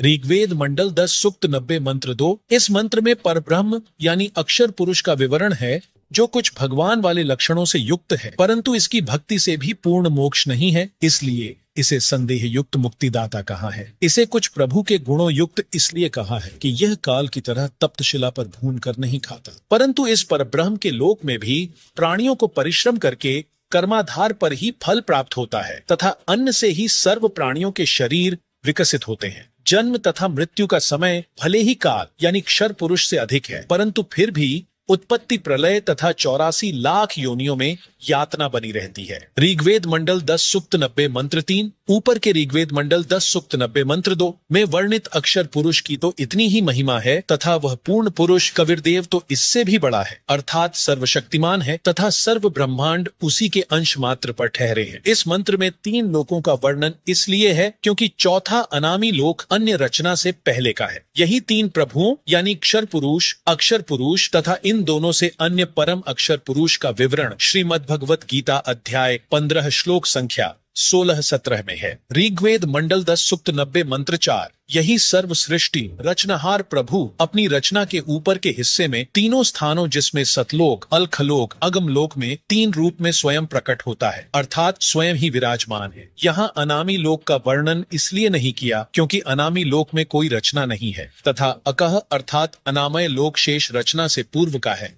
फिर कहा है कि उसी परमात्मा के सतलोक से बिछुड़कर नीचे के ब्रह्म वह परब्रह्म के लोक उत्पन्न होते हैं और वह पूर्ण परमात्मा खाने वाले ब्रह्म अर्थात विराट काल शाप वश 1 लाख मानव शरीरधारी प्राणियों को खाता है तथा न खाने वाले पर ब्रह्म अर्थात अक्षर पुरुष से, जो कि प्राणियों को खाता नहीं परंतु जन्म मृत्यु कर्म दंड ज्यों का त्यों बना रहता है, इन दोनों से भी ऊपर सर्वत्र व्याप्त है, अर्थात इस पूर्ण परमात्मा की प्रभुता सर्व के ऊपर है। कबीर परमेश्वर ही कुल का मालिक है, जिसने अपनी शक्ति को सर्व के ऊपर फैलाया है। जैसे सूर्य अपने प्रकाश को सर्व के ऊपर फैलाकर प्रभावित करता है, ऐसे पूर्ण परमात्मा ने अपनी शक्ति रूपी रेंज यानी क्षमता को सर्व ब्रह्मांडों को नियंत्रित रखने के लिए छोड़ा हुआ है। जैसे मोबाइल फोन का टावर एक देशीय होते हुए अपनी शक्ति अर्थात मोबाइल फोन की रेंज यानी क्षमता चहुं ओर फैलाए रहता है, इसी प्रकार पूर्ण प्रभु ने अपनी निराकार शक्ति सर्वव्यापक की है, जिससे पूर्ण परमात्मा सर्व ब्रह्मांडों को एक स्थान पर बैठकर नियंत्रित रखता है। ऋग्वेद मंडल 10 सूक्त 90 मंत्र 5। उसके पश्चात उस परमेश्वर सतपुरुष की शब्द शक्ति से विराट अर्थात ब्रह्म, जिसे क्षर पुरुष व काल भी कहते हैं, अजायत अर्थात उत्पन्न हुआ है। इसके बाद विराट पुरुष अर्थात काल भगवान से अधि अथवा बड़े पुरुष यानी परमेश्वर ने भूमिम अर्थात पृथ्वी वाले लोक, काल ब्रह्म तथा परब्रह्म के लोक को अत्यरिचत अर्थात अच्छी तरह रचा, अथ यानी फिर पुरः अर्थात अन्य छोटे छोटे लोक, स यानी उस पूर्ण परमेश्वर ने ही जातः अथवा उत्पन्न किया अर्थात स्थापित किया। ऋग्वेद मंडल 10 सूक्त 90 मंत्र 15। जो निर्विकार, जिन्होंने मांस, शराब, तंबाकू सेवन करना त्याग दिया है तथा अन्य बुराइयों से रहित है, वे देव स्वरूप भक्त आत्माएं शास्त्र विधि रहित पूजा को त्याग कर शास्त्रानुकूल साधना करते हैं। वे भक्ति की कमाई से धनी होकर, काल के ऋण से मुक्त होकर, अपनी सतभक्ति की कमाई के कारण उस सर्व सुखदायी परमात्मा को प्राप्त करते हैं, अर्थात सतलोक में चले जाते हैं, जहां पर सर्वप्रथम रची सृष्टि के देव स्वरूप अर्थात पाप रहित हंस आत्माएं रहती हैं। जैसे कुछ आत्माएं तो काल यानी ब्रह्म के जाल में फंसकर यहां आ गईं, कुछ पर ब्रह्म के साथ 7 संख ब्रह्मांडों में आ गईं, फिर भी असंख्य आत्माएं जिनका विश्वास पूर्ण परमात्मा में अटल रहा, जो पतिव्रता पद से नहीं गिरी, वे वहीं रह गईं। इसलिए यहाँ वही वर्णन पवित्र वेदों ने भी सत्य बताया है। यही प्रमाण गीता अध्याय 8 के श्लोक संख्या 8 से 10 में वर्णन है कि जो साधक पूर्ण परमात्मा की सत साधना शास्त्र विधि अनुसार करता है, वह भक्ति की कमाई के बल से उस पूर्ण परमात्मा को प्राप्त होता है, अर्थात उसके पास चला जाता है। इससे सिद्ध हुआ कि 3 प्रभु हैं, ब्रह्म, परब्रह्म, पूर्ण ब्रह्म। इन्हीं को ब्रह्म, ईश, क्षर पुरुष, परब्रह्म, अक्षर पुरुष, अक्षर ब्रह्म ईश्वर तथा पूर्ण ब्रह्म, परम अक्षर ब्रह्म, परमेश्वर सतपुरुष आदि पर्यायवाची शब्दों से जाना जाता है। यही प्रमाण ऋग्वेद मंडल 9 सूक्त 96 मंत्र 17 से 20 में स्पष्ट है कि पूर्ण परमात्मा कबीरदेव यानी कबीर परमेश्वर शिशु रूप धारण करके प्रकट होता है तथा अपना निर्मल ज्ञान अर्थात तत्व ज्ञान कबीरगीर भी यानी कबीर वाणी के द्वारा अपने अनुयायियों को बोल बोल कर वर्णन करता है। वह कबीरदेव यानी कबीर परमेश्वर क्षर पुरुष के धाम तथा अक्षर पुरुष के धाम से भिन्न जो पूर्ण ब्रह्म का तीसरा रीत धाम अर्थात सतलोक है, उसमें आकार में विराजमान है तथा सतलोक से चौथा अनामी लोक है, उसमें भी यही कबीरदेव यानी कबीर परमेश्वर अनामी पुरुष रूप में मनुष्य सदृश आकार में विराजमान है। अब जानिए पवित्र अथर्ववेद में सृष्टि रचना का प्रमाण। अथर्ववेद कांड नंबर 4 अनुवाक नंबर 1 मंत्र नंबर 1।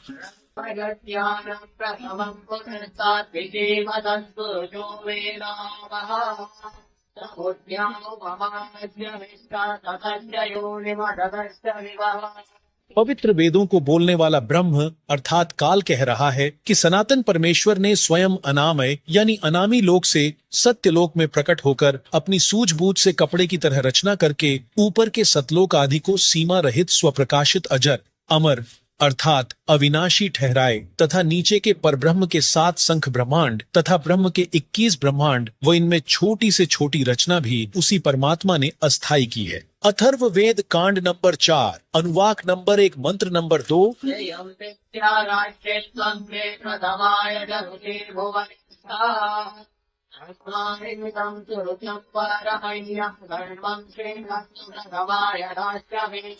जगत पिता परमेश्वर ने अपनी शब्द शक्ति से राष्ट्रीय अर्थात सबसे पहली माया राजेश्वरी उत्पन्न की तथा उसी पराशक्ति के द्वारा एक दूसरे को आकर्षण शक्ति से रोकने वाले कभी न समाप्त होने वाले गुण से उपरोक्त सर्व ब्रह्मांडों को स्थापित किया है। अथर्व वेद कांड नंबर 4 अनुवाक नंबर 1 मंत्र नंबर 3।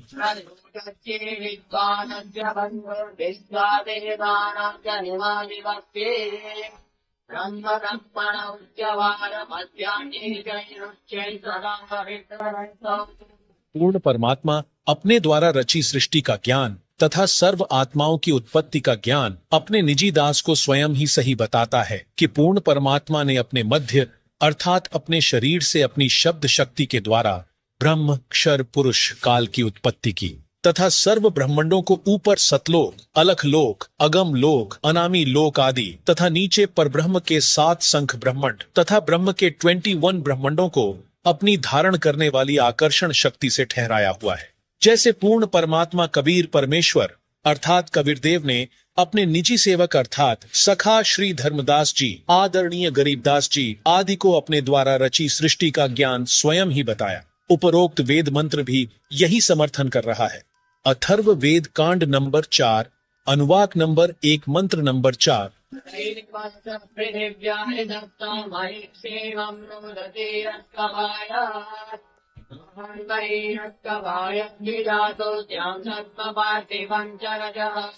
ऊपर के चारों लोक सत्य लोक, अलख लोक, अगम लोक, अनामी लोक यह तो अजर अमर स्थायी अर्थात अविनाशी रचे हैं तथा नीचे के ब्रह्म तथा पर ब्रह्म के लोकों को अस्थायी रचना करके तथा अन्य छोटे छोटे लोग भी उसी परमेश्वर ने रचकर स्थिर किए। अथर्व वेद कांड नंबर 4 अनुवाक नंबर 1 मंत्र नंबर 5।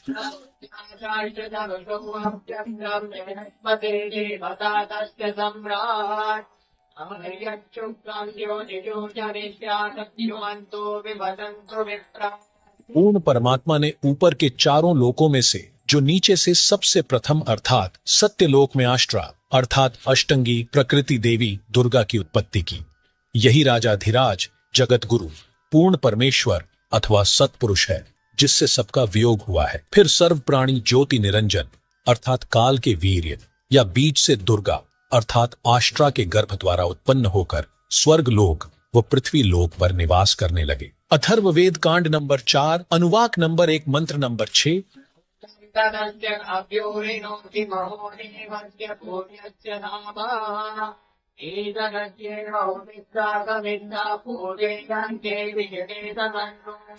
वही पूर्ण परमेश्वर सत्य साधना करने वाले साधक को उसी पहले वाले स्थान अर्थात सत्यलोक में ले जाता है जहां से बिछुड़ कर आए थे। वहां उस वास्तविक सुखदायी प्रभु को प्राप्त करके खुशी से आत्म विभोर होकर मस्ती से स्तुति करता है कि हे परमात्मा, असंख्य जन्मों के भूले भटकों को वास्तविक ठिकाना मिल गया। इसी का प्रमाण पवित्र ऋग्वेद मंडल 10 सूक्त 90 मंत्र 16 में भी है। आदरणीय गरीबदास जी को इसी प्रकार पूर्ण परमात्मा कबीरदेव यानी कबीर परमेश्वर स्वयं सत्य भक्ति प्रदान करके सत्यलोक लेकर गए थे। तब अपनी अमृतवाणी में आदरणीय गरीबदास जी महाराज ने आंखों देखकर कहा, अजब नगर में ले गया हमको सतगुरु आन, झिलके बिंब अगाध गति वहाँ सोते चादर तान।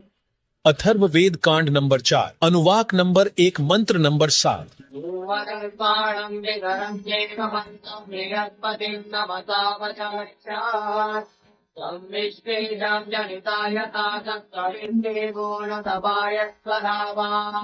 इस मंत्र में यह भी स्पष्ट कर दिया कि उस परमेश्वर का नाम कबीरदेव अर्थात कबीर परमेश्वर है जिसने सर्व रचना की है, जो परमेश्वर अचल अर्थात वास्तव में अविनाशी, जिसका गीता अध्याय 15 श्लोक 16 से 17 में भी प्रमाण है, आत्माधार, जो पूर्ण मुक्त होकर सत्यलोक गए हैं उनको सतलोक ले जाने वाला, सर्व ब्रह्मांडों का रचनहार, काल यानी ब्रह्म की तरह धोखा न देने वाला ज्यों का त्यों वह स्वयं कबीरदेव अर्थात कबीर प्रभु है। यही परमेश्वर सर्व ब्रह्मांडों व प्राणियों को अपनी शब्द शक्ति से उत्पन्न करने के कारण जनिता अर्थात माता भी कहलाता है तथा पितरम अथवा पिता तथा बंधु अथवा भाई भी वास्तव में यही है तथा देव अर्थात परमेश्वर भी यही है। इसलिए इसी कबीरदेव अथवा कबीर परमेश्वर की स्तुति किया करते हैं। त्वमेव माता च पिता त्वमेव बंधुच सखा त्वमेव विद्या च द्रविणम त्वमेव सर्वम मम देव देव।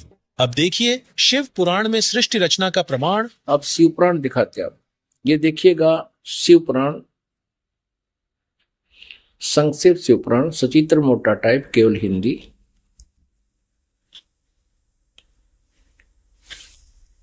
गीता प्रेस गोरखपुर से प्रकाशित है।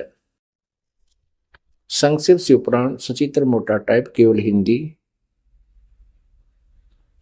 संपादक हनुमान प्रसाद पोदार।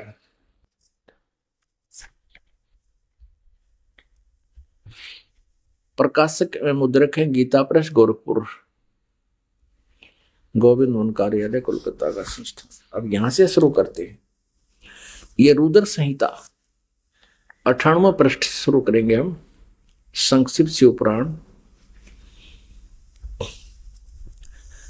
ये रुद्र संहिता का 5वां अध्याय यहां समाप्त होता है। अपने पुत्र नारद की यह बात सुनकर लोक पितामह ब्रह्मा वहां इस प्रकार बोले। अब रुद्र संहिता का 6वां अध्याय हम पढ़ेंगे। ब्रह्मा जी ने कहा, ब्रह्मन देव शिरोमणे, तुम सदा समस्त जगत के उपकार में लगे रहते हो। तुमने लोगों के हित के कामना से यह बहुत उत्तम बात पूछी है। जिसमें समस्त चराचर जगत नष्ट हो गया था, सर्वत्र केवल अंधकार ही अंधकार था। न सूर्य दिखाई देते थे, न चंद्रमा, अनन्य ग्रहों और नक्षत्रों का भी पता नहीं था। न दिन होता था न रात। अग्नि, पृथ्वी, वायु और जल की भी सत्ता नहीं थी। उसमें तत्सद ब्रह्म, इस श्रुति में जो सत सुना जाता है एकमात्र वही शेष था।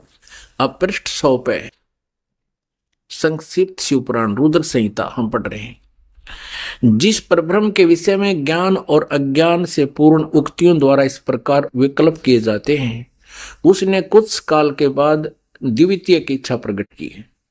उसके भीतर एक से अनेक होने का संकल्प उदित हुआ। तब उस निराकार परमात्मा ने अपनी लीला शक्ति से अपने लिए मूर्ति की कल्पना की। जो मूर्ति रहित परम ब्रह्म है, उसकी मूर्ति भगवान सदाशिव हैं। अर्वाचीन और प्राचीन विद्वान उन्हीं को ईश्वर कहते हैं।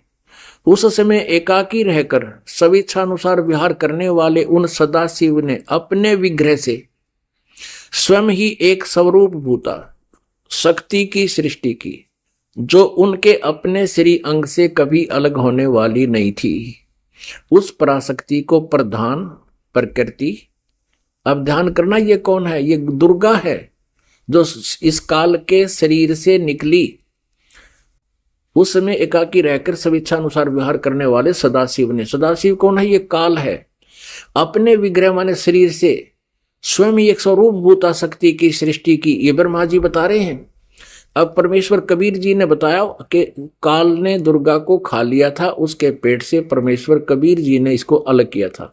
यहां इनकी मिलती जुलती सी बात है, क्योंकि कबीर परमेश्वर जी ने ब्रह्मा जी को ये ज्ञान सुनाया था और ब्रह्मा जी ने कुछ अपना अनुभव, कुछ कबीर जी का ज्ञान मिला करके इसको सिरे चढ़ाया।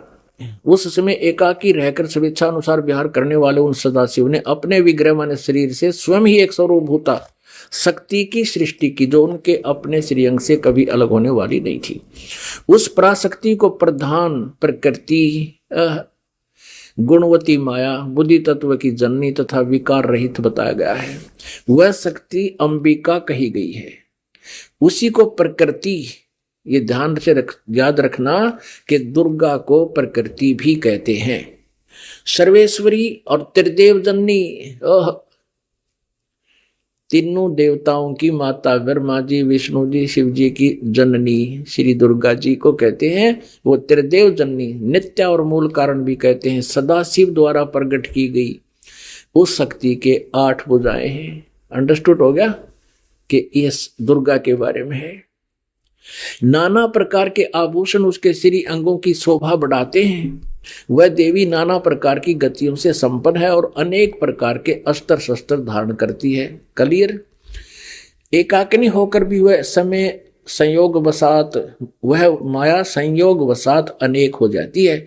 इसी ने 3 रूप धारण किए थे, सावित्री, लक्ष्मी और उमा, जो ब्रह्मा, विष्णु और शिव से विवाह किया था। एकाकिनी होकर भी वह माया संयोग वसात अनेक हो जाती है। वे जो सदाशिव हैं, ये सरपुरुष के बारे में जानकारी है, ब्रह्मा विष्णु महेश के पिता के विषय में। ये उन्हें परम पुरुष ईश्वर शिव शंभु और महेश्वर कहते हैं। अब देखना 101 पृष्ठ पर रुद्र संहिता का हम ये 6वां अध्याय पढ़ रहे हैं। वे अपने सारे अंगों पर भस्म रमाए रहते हैं। उन काल रूपी ब्रह्म ने, इसे काल कहो चाहे ब्रह्म कहो, सर्वपुरुष कहो, ज्योति निरंजन कहो, उन काल रूपी ब्रह्म ने एक ही समय शक्ति के साथ, नाथ नहीं है, शक्ति के साथ यानी दुर्गा के साथ शिवलोक नामक अक्षेत्र का निर्माण किया था। उस उत्तम अक्षेत्र को काशी कहते हैं। वह परम निर्वाण या मोक्ष का स्थान है जो सबके ऊपर विराजमान है। वे प्रिया और प्रियतम रूप शक्ति और शिव, प्रिया और प्रियतम यानी पत्नी और पति रूप में दुर्गा और ये काल रूपी ब्रह्म कहो चाहे इसको सदा शिव कहो, ब्रह्मा विष्णु महेश का पिता। दुर्गा और काल जो परमानंद स्वरूप है उस मनोरम क्षेत्र में नित्य निवास करते हैं। शिव और शिवाने, शिव यहाँ ये काल रूपी ब्रह्म है क्योंकि शिव का रूप धारण भी कर लेता है ये अपने पुत्र जैसा, क्योंकि अपने वास्तविक रूप में कभी किसी के समक्ष नहीं आता। ये शिव यानी इस काल रूपी ब्रह्म ने, ये काल रूपी ब्रह्म ने, शिव और शिवा ने, काल और दुर्गा ने प्रलय काल में भी उस अक्षेत्र को अपने सानिध्य से मुक्त नहीं किया है। देव से ब्रह्मा जी बता रहे हैं नारद को, एक समय उस आनंद वन में रमण करते हुए शिवा और शिव के मन में, काल और दुर्गा के मन में, दुर्गा और काल के मन में, सर्वपुरुष के मन में यह इच्छा हुई कि किसी दूसरे पुरुष की सृष्टि करनी चाहिए, यानी कोई बच्चा उत्पन्न करना चाहिए, लड़का, जिस पर यह सृष्टि संचालन का महान भार रखकर हम दोनों केवल काशी में रहकर इच्छा अनुसार विचरें और निर्वाण धारण करें। ऐसा निश्चय करके शक्ति सहित सर्वव्यापी परमेश्वर शिव ने, इस काल रूपी ब्रह्म ने दुर्गा के साथ रमण किया। अपने वाम भाग के 10वें अंग पर अमृत मल दिया, पति पत्नी व्यवहार किया। फिर तो वहां से एक पुरुष प्रकट हुआ, एक पुत्र की उत्पत्ति हुई। देखना 102 पृष्ठ पे संक्षिप्त शिव पुराण हम पढ़ रहे हैं।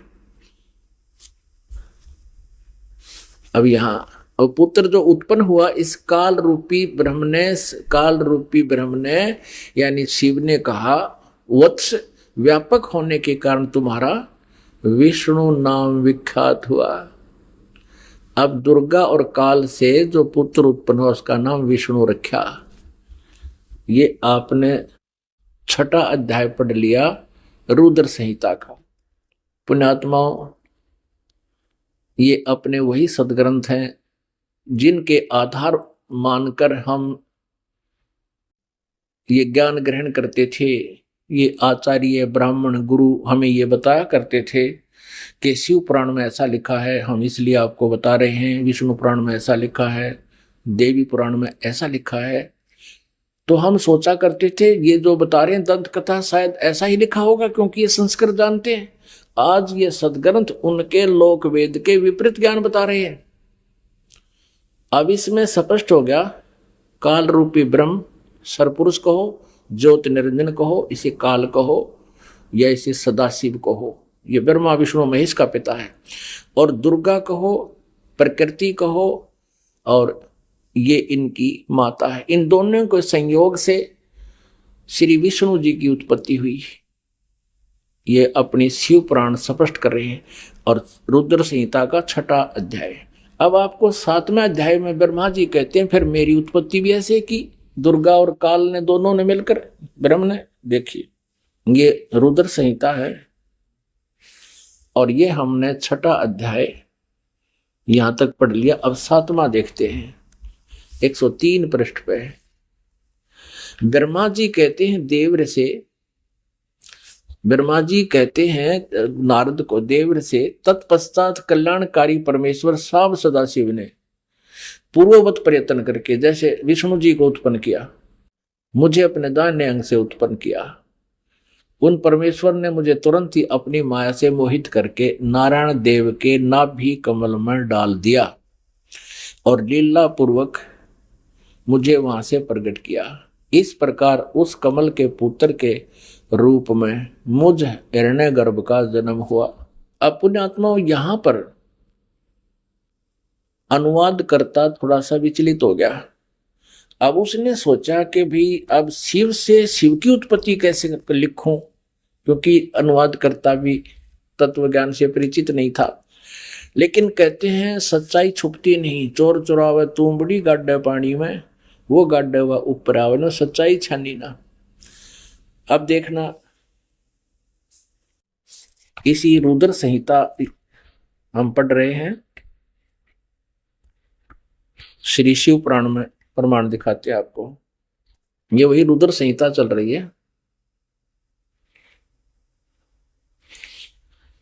और संक्षिप्त शिव पुराण 110 पृष्ठ पे हम अब यहां देखेंगे 9वां अध्याय का यहां अंत होता है, लास्ट है।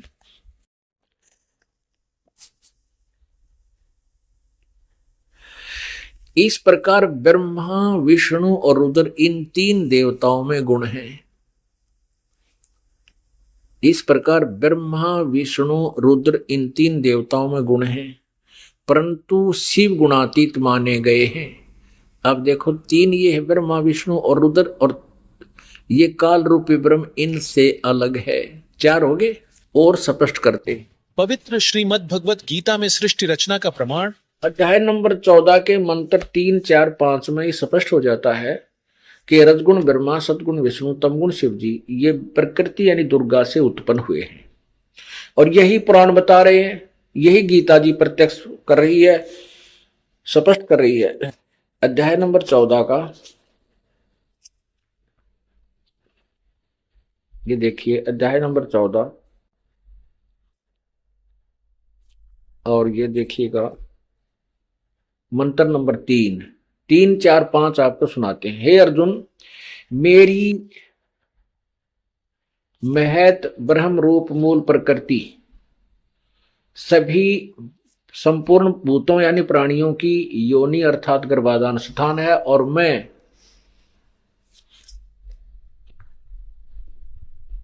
उस योनि में चेतन समुदाय रूप गर्भ को स्थापन करता हूं, ततः उससे वैसे उस जड़ चेतन संयोग से सब भूतों की यानी प्राणियों की उत्पत्ति होती है। 4 में कहा है, हे अर्जुन, नाना प्रकार की सब प्राणी योनियों में जितनी मूर्तियां और शरीरधारी प्राणी उत्पन्न होते हैं, प्रकृति, ये प्रकृति शब्द देखना, सबकी गर्भ धारण करने वाली माता है, मैं बीज स्थापन करने वाला पिता हूं। अब 5 में स्पष्ट हो जाता है, हे अर्जुन, सतगुण रजगुण और ब्रह्मा ये प्रकृति से उत्पन्न तीनों गुण अविनाशी जीवात्मा को शरीर में बांधते हैं, फंसा कर।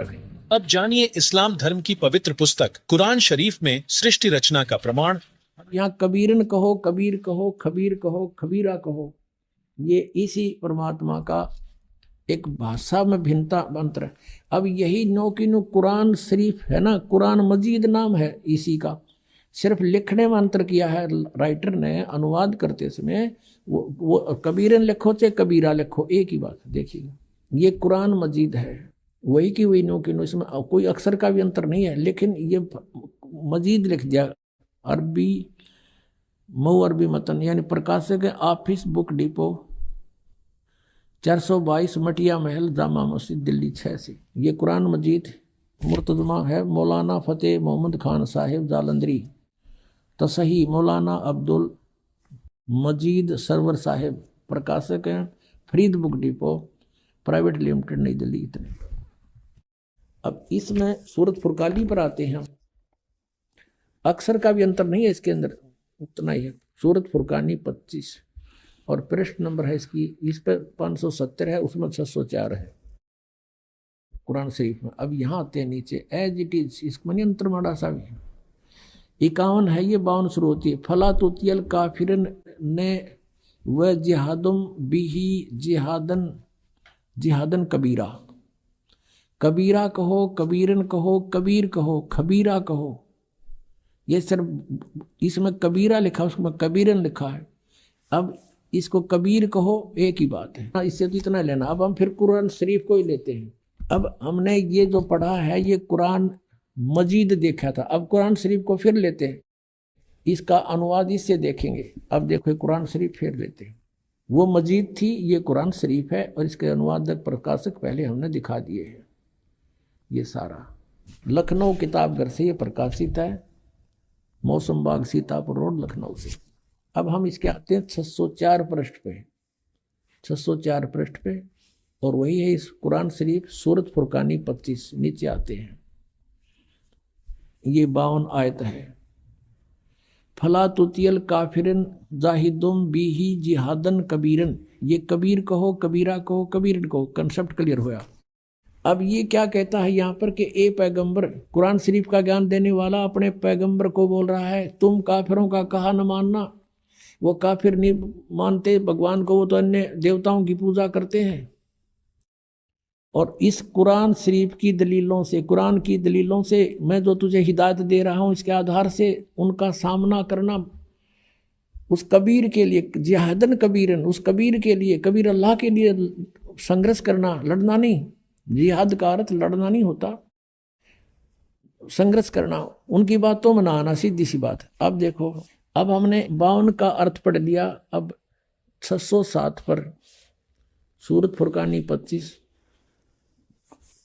और ये कबीर नामक अल्लाह वही है जिसने 2 दरियाओं को मिला चलाया, एक का मीठा प्यास बुझाने वाला और एक का खारी कड़वा, और दोनों में एक आड़ और मजबूत रोक बना दी। और वही है जिसने पानी की बूंद से आदमी को पैदा किया, फिर उसको साहिबे नसीब नसब यानी किसी का बेटा या बेटी, और ससुराल वाला यानी किसी का दामाद बहू बनाया। और तुम्हारा परवरदिगार हर चीज के करने में शक्तिमान है। और काफिर अल्लाह के सिवा ऐसों को पूजते हैं, देवताओं को, जो न उनको नफा पहुंचा सकते हैं और न उनको कोई नुकसान पहुंचा सकते हैं। और काफिर तो अपने परवरदिगार से यानी कबीर से, कबीर अल्लाह से मुंह मोड़े बैठे, पीठ दिए हुए हैं, मुंह मोड़े हैं। अब 56 या 55 समाप्ति। और 56 में कहा कि ए पैगंबर, हमने तुमको खुशखबरी सुनाने और सिर्फ अजाब से डराने के लिए भेजा। 57 में कहा है कि इन लोगों से कहो कि मैं तुमसे इस अल्लाह के हुक्म का पर कुछ मजदूरी नहीं मांगता, हाँ जो चाहे अपने परवरदिगार तक पहुंचने की राह इख्तियार कर ले। अब 58 में कमाल कर दिया, ए पैगंबर उस जिंदा पर भरोसा रखो, चैतन्य नहीं। कबीर परमात्मा जैसे अच्छी आत्माओं को मिलते हैं, वेदों में आपने पढ़ा, ऐसे आदरणीय धर्मदास जी को, आदरणीय गरीबदास साहिब जी को, आदरणीय नानक साहिब जी को, ऐसे ही आदरणीय मोहम्मद साहिब जी को मिले थे इस जिंदा महात्मा के रूप में। लेकिन इन्होंने इनकी बात को स्वीकार नहीं किया था। और वो कुरान शरीफ ज्ञानदाता कहता उस जिंदा पर भरोसा रखो जो कभी मरने वाला नहीं है, वो अविनाशी है, वह जिंदा महात्मा रूप में तुझे मिला था। और तारीफ के साथ उसकी पाकी बयान करते रहो, यानी गीता ज्ञानदाता किसी और अल्लाह की पाकी बयान करने को कह रहा है। और अपने बंदों के गुनाहों से वो काफी खबरदार है। ये कबीर है यहाँ पर, ये 58 नंबर आयत है, यहाँ देखो 58, ये 58 है, यहाँ पढ़ेंगे। ये खबीरा लिखा है, इबादही खबीरा। अब इबादही माने पूजा के योग्य, वो कबीर है। इबादत माने पूजा, इबादही यानी पूजा के योग्य, वो कबीर है। कबीर 58, यहां फिर हम आएंगे इसके। ये 58 हम पढ़ रहे हैं कि वो अपने भक्तों के, वो जिंदा रूप में तुझे मिला था, उस पर भरोसा रख, वो अविनाशी परमात्मा है। और तारीफ के साथ उसकी पाकी बयान करते रहो। अपने बंदों के गुनाहों से वह कबीर खूब खबरदार है, यानी पाप नाश कर देता है। वो कबीर खबरदार है, कबीर लिखना था, कबीर अल्लाह अकबर, जानता है सब कुछ। अब 59 में कमाल कर दिया, और जिसने आसमानों और जमीन और जो कुछ भी उनके बीच में है सबको 6 दिन में पैदा किया और फिर तख्त पर जा बिराजा, वो अल्लाह बड़ा। अब इन्होंने यहाँ भी कबीर का अर्थ बड़ा कर दिया, वो अल्लाह कबीर है, ये लिखना था, वो अल्लाह कबीर है। ये 59 में, यहाँ देखो, ये फिर 59 आ गई। इसमें फिर खबीरन लिखा है, अरहमानु फसल भी ही खबीरन, कबीरन कहो, कबीर कहो, खबीर कहो। तो इन्होंने इसका अर्थ भी बढ़ा कर दिया। अब फिर पढ़ेंगे इस 58 नंबर को, जिसने आसमानों और जमीन और जो कुछ उनके बीच में है सबको 6 दिन में पैदा किया। जो पवित्र बाइबल जो ज्ञान देता है 60% ज्ञान वही कुरान शरीफ में है। 6 दिन में पैदा किया, फिर तख्त पर जा विराजा। वह अल्लाह बड़ा, वो अल्लाह कबीर, वो अल्लाह अकबर, वो अल्लाह कबीर है, वो भगवान कबीर है, बड़ा दयालु है, रहमान है।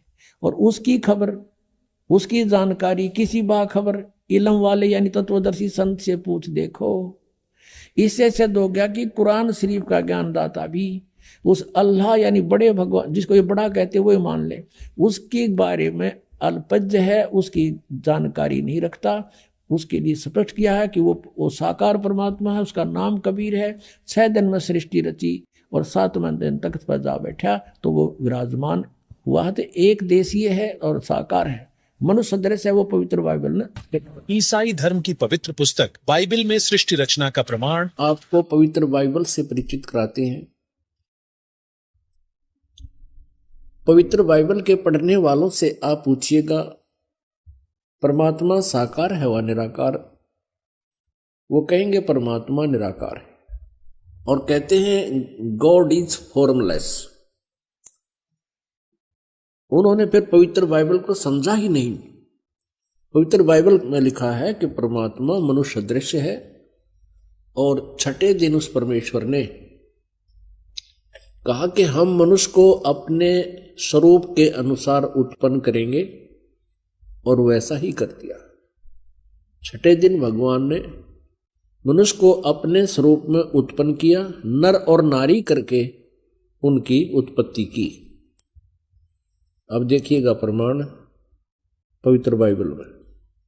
पवित्र बाइबल संपूर्ण जीवन अध्ययन बाइबल, पवित्र बाइबल संपूर्ण जीवन अध्ययन बाइबल, संपादक हैं डेविड स्टुअर्ट, अंग्रेजी, प्रधान संपादक Donald C Stamps, MA MDV, संयुक्त संपादक, ये सारे कुछ लिखे इनके। ये USA से छपा है। अब ये देखिएगा उत्पत्ति, जिसको इंग्लिश में अंग्रेजी में बोलते हैं ये जेनेसिस।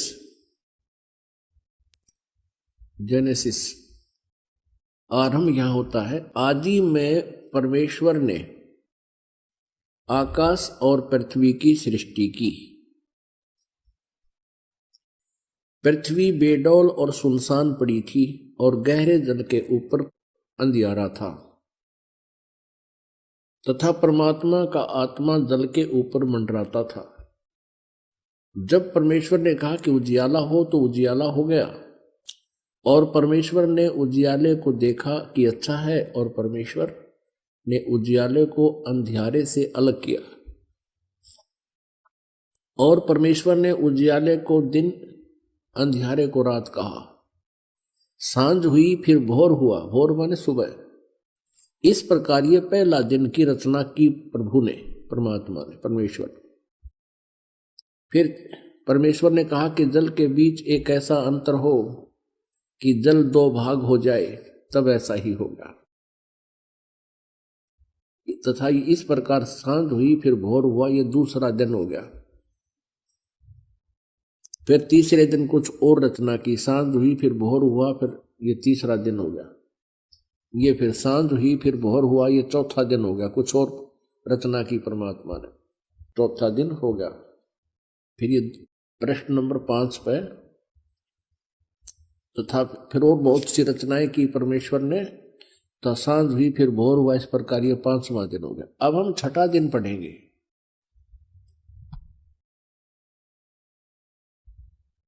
फिर परमेश्वर ने कहा कि हम मनुष्य को अपने स्वरूप के अनुसार अपनी समानता में बनाएं और वे समुद्र की मछलियों और आकाश के पक्षियों और घरेलू पशुओं और सारी पृथ्वी पर और सब रेंगने वाले जंतुओं पर जो पृथ्वी पर रेंगते हैं अधिकार रखे, यानी उनसे बुद्धिमान हो। तब परमेश्वर ने मनुष्य को अपने स्वरूप के अनुसार उत्पन्न किया। अपने ही स्वरूप के अनुसार परमेश्वर ने उसको उत्पन्न किया, नर और नारी करके उसने मनुष्यों की सृष्टि की। पुण्यात्माओं फिर पढ़ लो। तब परमेश्वर ने मनुष्य को अपने स्वरूप के अनुसार उत्पन्न किया। अपने ही स्वरूप के अनुसार परमेश्वर ने उसको उत्पन्न किया, नर और नारी करके मनुष्यों की सृष्टि की। अब पवित्र बाइबल में उत्पत्ति ग्रंथ अध्याय नंबर 1 का श्लोक नंबर 26 है ये।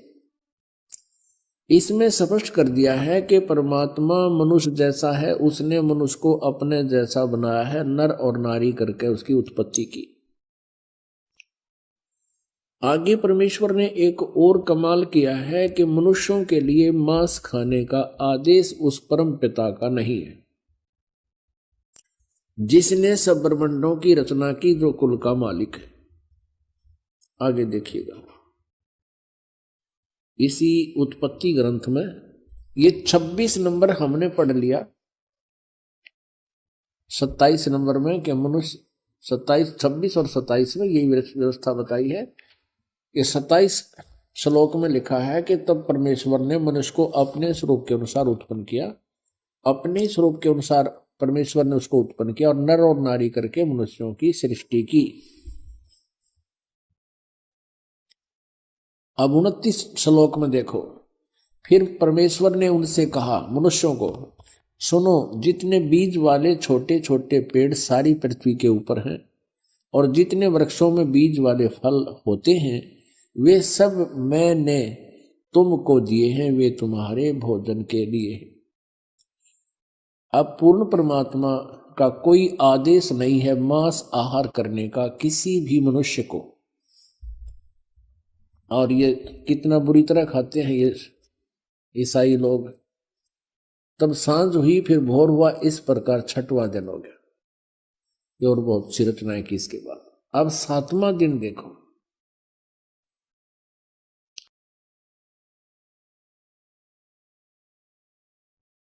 यो आकाश और पृथ्वी और उनकी सारी सेना का बनाना समाप्त हो गया 6ठे दिन। और परमेश्वर ने अपना काम जिसे वह करता था 7वें दिन समाप्त किया और उसने अपने किए हुए सारे काम से 7वें दिन विश्राम किया। और परमेश्वर ने 7वें दिन को आशीष दिया, उसे पवित्र ठहराया, सृष्टि के सारी रचना के काम से विश्राम। दर्शकों, उपरोक्त प्रमाणों को देखने के बाद आप सभी को यह तो मालूम हो ही गया होगा कि सर्व ब्रह्मांडों का रचनहार परमात्मा कबीरदेव अर्थात कबीर परमेश्वर है। वहीं कबीर परमेश्वर के विषय में विस्तृत जानकारी जानने के लिए संत रामपाल जी महाराज यूट्यूब चैनल प्रतिदिन देखें तथा बिना विलंब किए जगत गुरु तत्वदर्शी संत रामपाल जी महाराज से नाम उपदेश लेकर कबीर परमात्मा की सतभक्ति प्राप्त कीजिए, जिससे मनुष्य जीवन के मूल उद्देश्य अर्थात पूर्ण मोक्ष यानी जन्म मृत्यु से सदा के लिए मुक्ति मिल सके। आइए अब हम उन श्रद्धालुओं के अनुभव जानते हैं जो जगत गुरु तत्वदर्शी संत रामपाल जी महाराज जी से दीक्षा प्राप्त कर चुके हैं तथा उनके द्वारा बताए गए भक्ति मार्ग पर चल रहे हैं। नमस्कार जी। सर साहिब। क्या नाम है जी आपका? ममता दासी। बहन जी आप कहाँ के रहने वाले हैं? सर हम अमृतसर के रहने वाले हैं। बहन जी संत रामपाल जी महाराज से नाम दीक्षा आपने कब ली? सर 2016 में नाम दीक्षा ली थी संत रामपाल जी महाराज जी से। बहन जी संत रामपाल जी महाराज से नाम दीक्षा लेने से पहले क्या आप कोई भक्ति साधना भी करते थे? जी सर, बहुत सारी भक्ति साधना करते थे। ब्रह्मा विष्णु महेश की पूजा करते थे। मैं शेरावाले माता जी की उपासना करती थी, संतोषी माता के व्रत रखती थी, शिव उपासना करती थी, बहुत सारी भक्ति करते थे। तो बहन जी जो आप देवी देवताओं की, शिव जी भगवान की या और माता की भक्ति साधनाएं कर रहे थे, उनसे आपको क्या क्या लाभ हुए? भक्ति करते करते मेरे घर में कोई भी मतलब लाभ नहीं हुआ। मैं श्री कृष्ण जी को इष्ट मानती थी, तो उन्हीं के आगे मैं रोती रहती थी कि मैं इतनी पूजा भी करती हूँ फिर भी ये दुख अंत क्यों नहीं हो रहा है, ऐसा मेरे साथ क्यों हो रहा है। और बच्चे बीमार रहते थे, मैं भी बीमार रहती थी, कभी कोई ना कोई हमारे दिक्कत रहती थी, कभी भाई बहनों में, घर में, परिवार में झगड़ा हमेशा रहता ही था। जब भी सुबह उठती थी यही होता था कि किसी ना किसी बात से झगड़ा ना हो जाए, और झगड़ा इतना होता था कि मरने मराने तक की बात पहुंच जाती थी। मेरे पति मतलब शराब भी पीते थे और सिगरेट वगैरह ये सब कुछ वो खाते पीते थे, नॉन वेज वगैरह सब कुछ वो खाते थे, और जिससे हमें बहुत परेशानी होती थी, अंदर अंदर रोती रहती थी कि हे कृष्ण जी, हे माता जी, हे गणेश जी। मैं जिन जिन की भक्ति करती थी मैं उनको कहती थी, पीरा की भी मैं बहुत भक्ति करती थी, नूरे शाह में जाती थी, मैं उनको बोलती थी कि मेरे देख चढ़ाई मैंने वहाँ पे कि मेरे पति जो हैं वो ये सब चीज़ों को छोड़ दे, घर में जो शांति रहे और खुशहाली रहे। तो लेकिन ऐसा मुझे कुछ भी लाभ नहीं हुआ। शिव जी भी मुझे दर्शन देते थे तो ये बोलते थे कि तू ओम नमः शिवाय का जाप कर और तू जो कहेगी वो तुम्हें मिलेगा, और ममता ममता कह के मेरा नाम पुकार के मुझे उठाते थे, जगाते थे। मेरे घर वालों को भी पता लग जाता था, जब मैं उठती थी बातें करती थी, आंखें मेरी बंद होती थी लेकिन मुझे वो नज़र आते थे कि वो मुझसे बात कर रहे हैं। मैंने बाबालाल जी का भी नामदान लिया हुआ था, उससे पहले मैंने अमृत छका था श्री दरबार साहब जी में। मैं शुरू से ही ना गुरु की तलाश में थी कि कोई सच्चा गुरु मिले, ऐसा गुरु मिले जो मुझे मतलब पढ़ के बताए, जो मुझे इन ग्रंथों के बारे में बताए।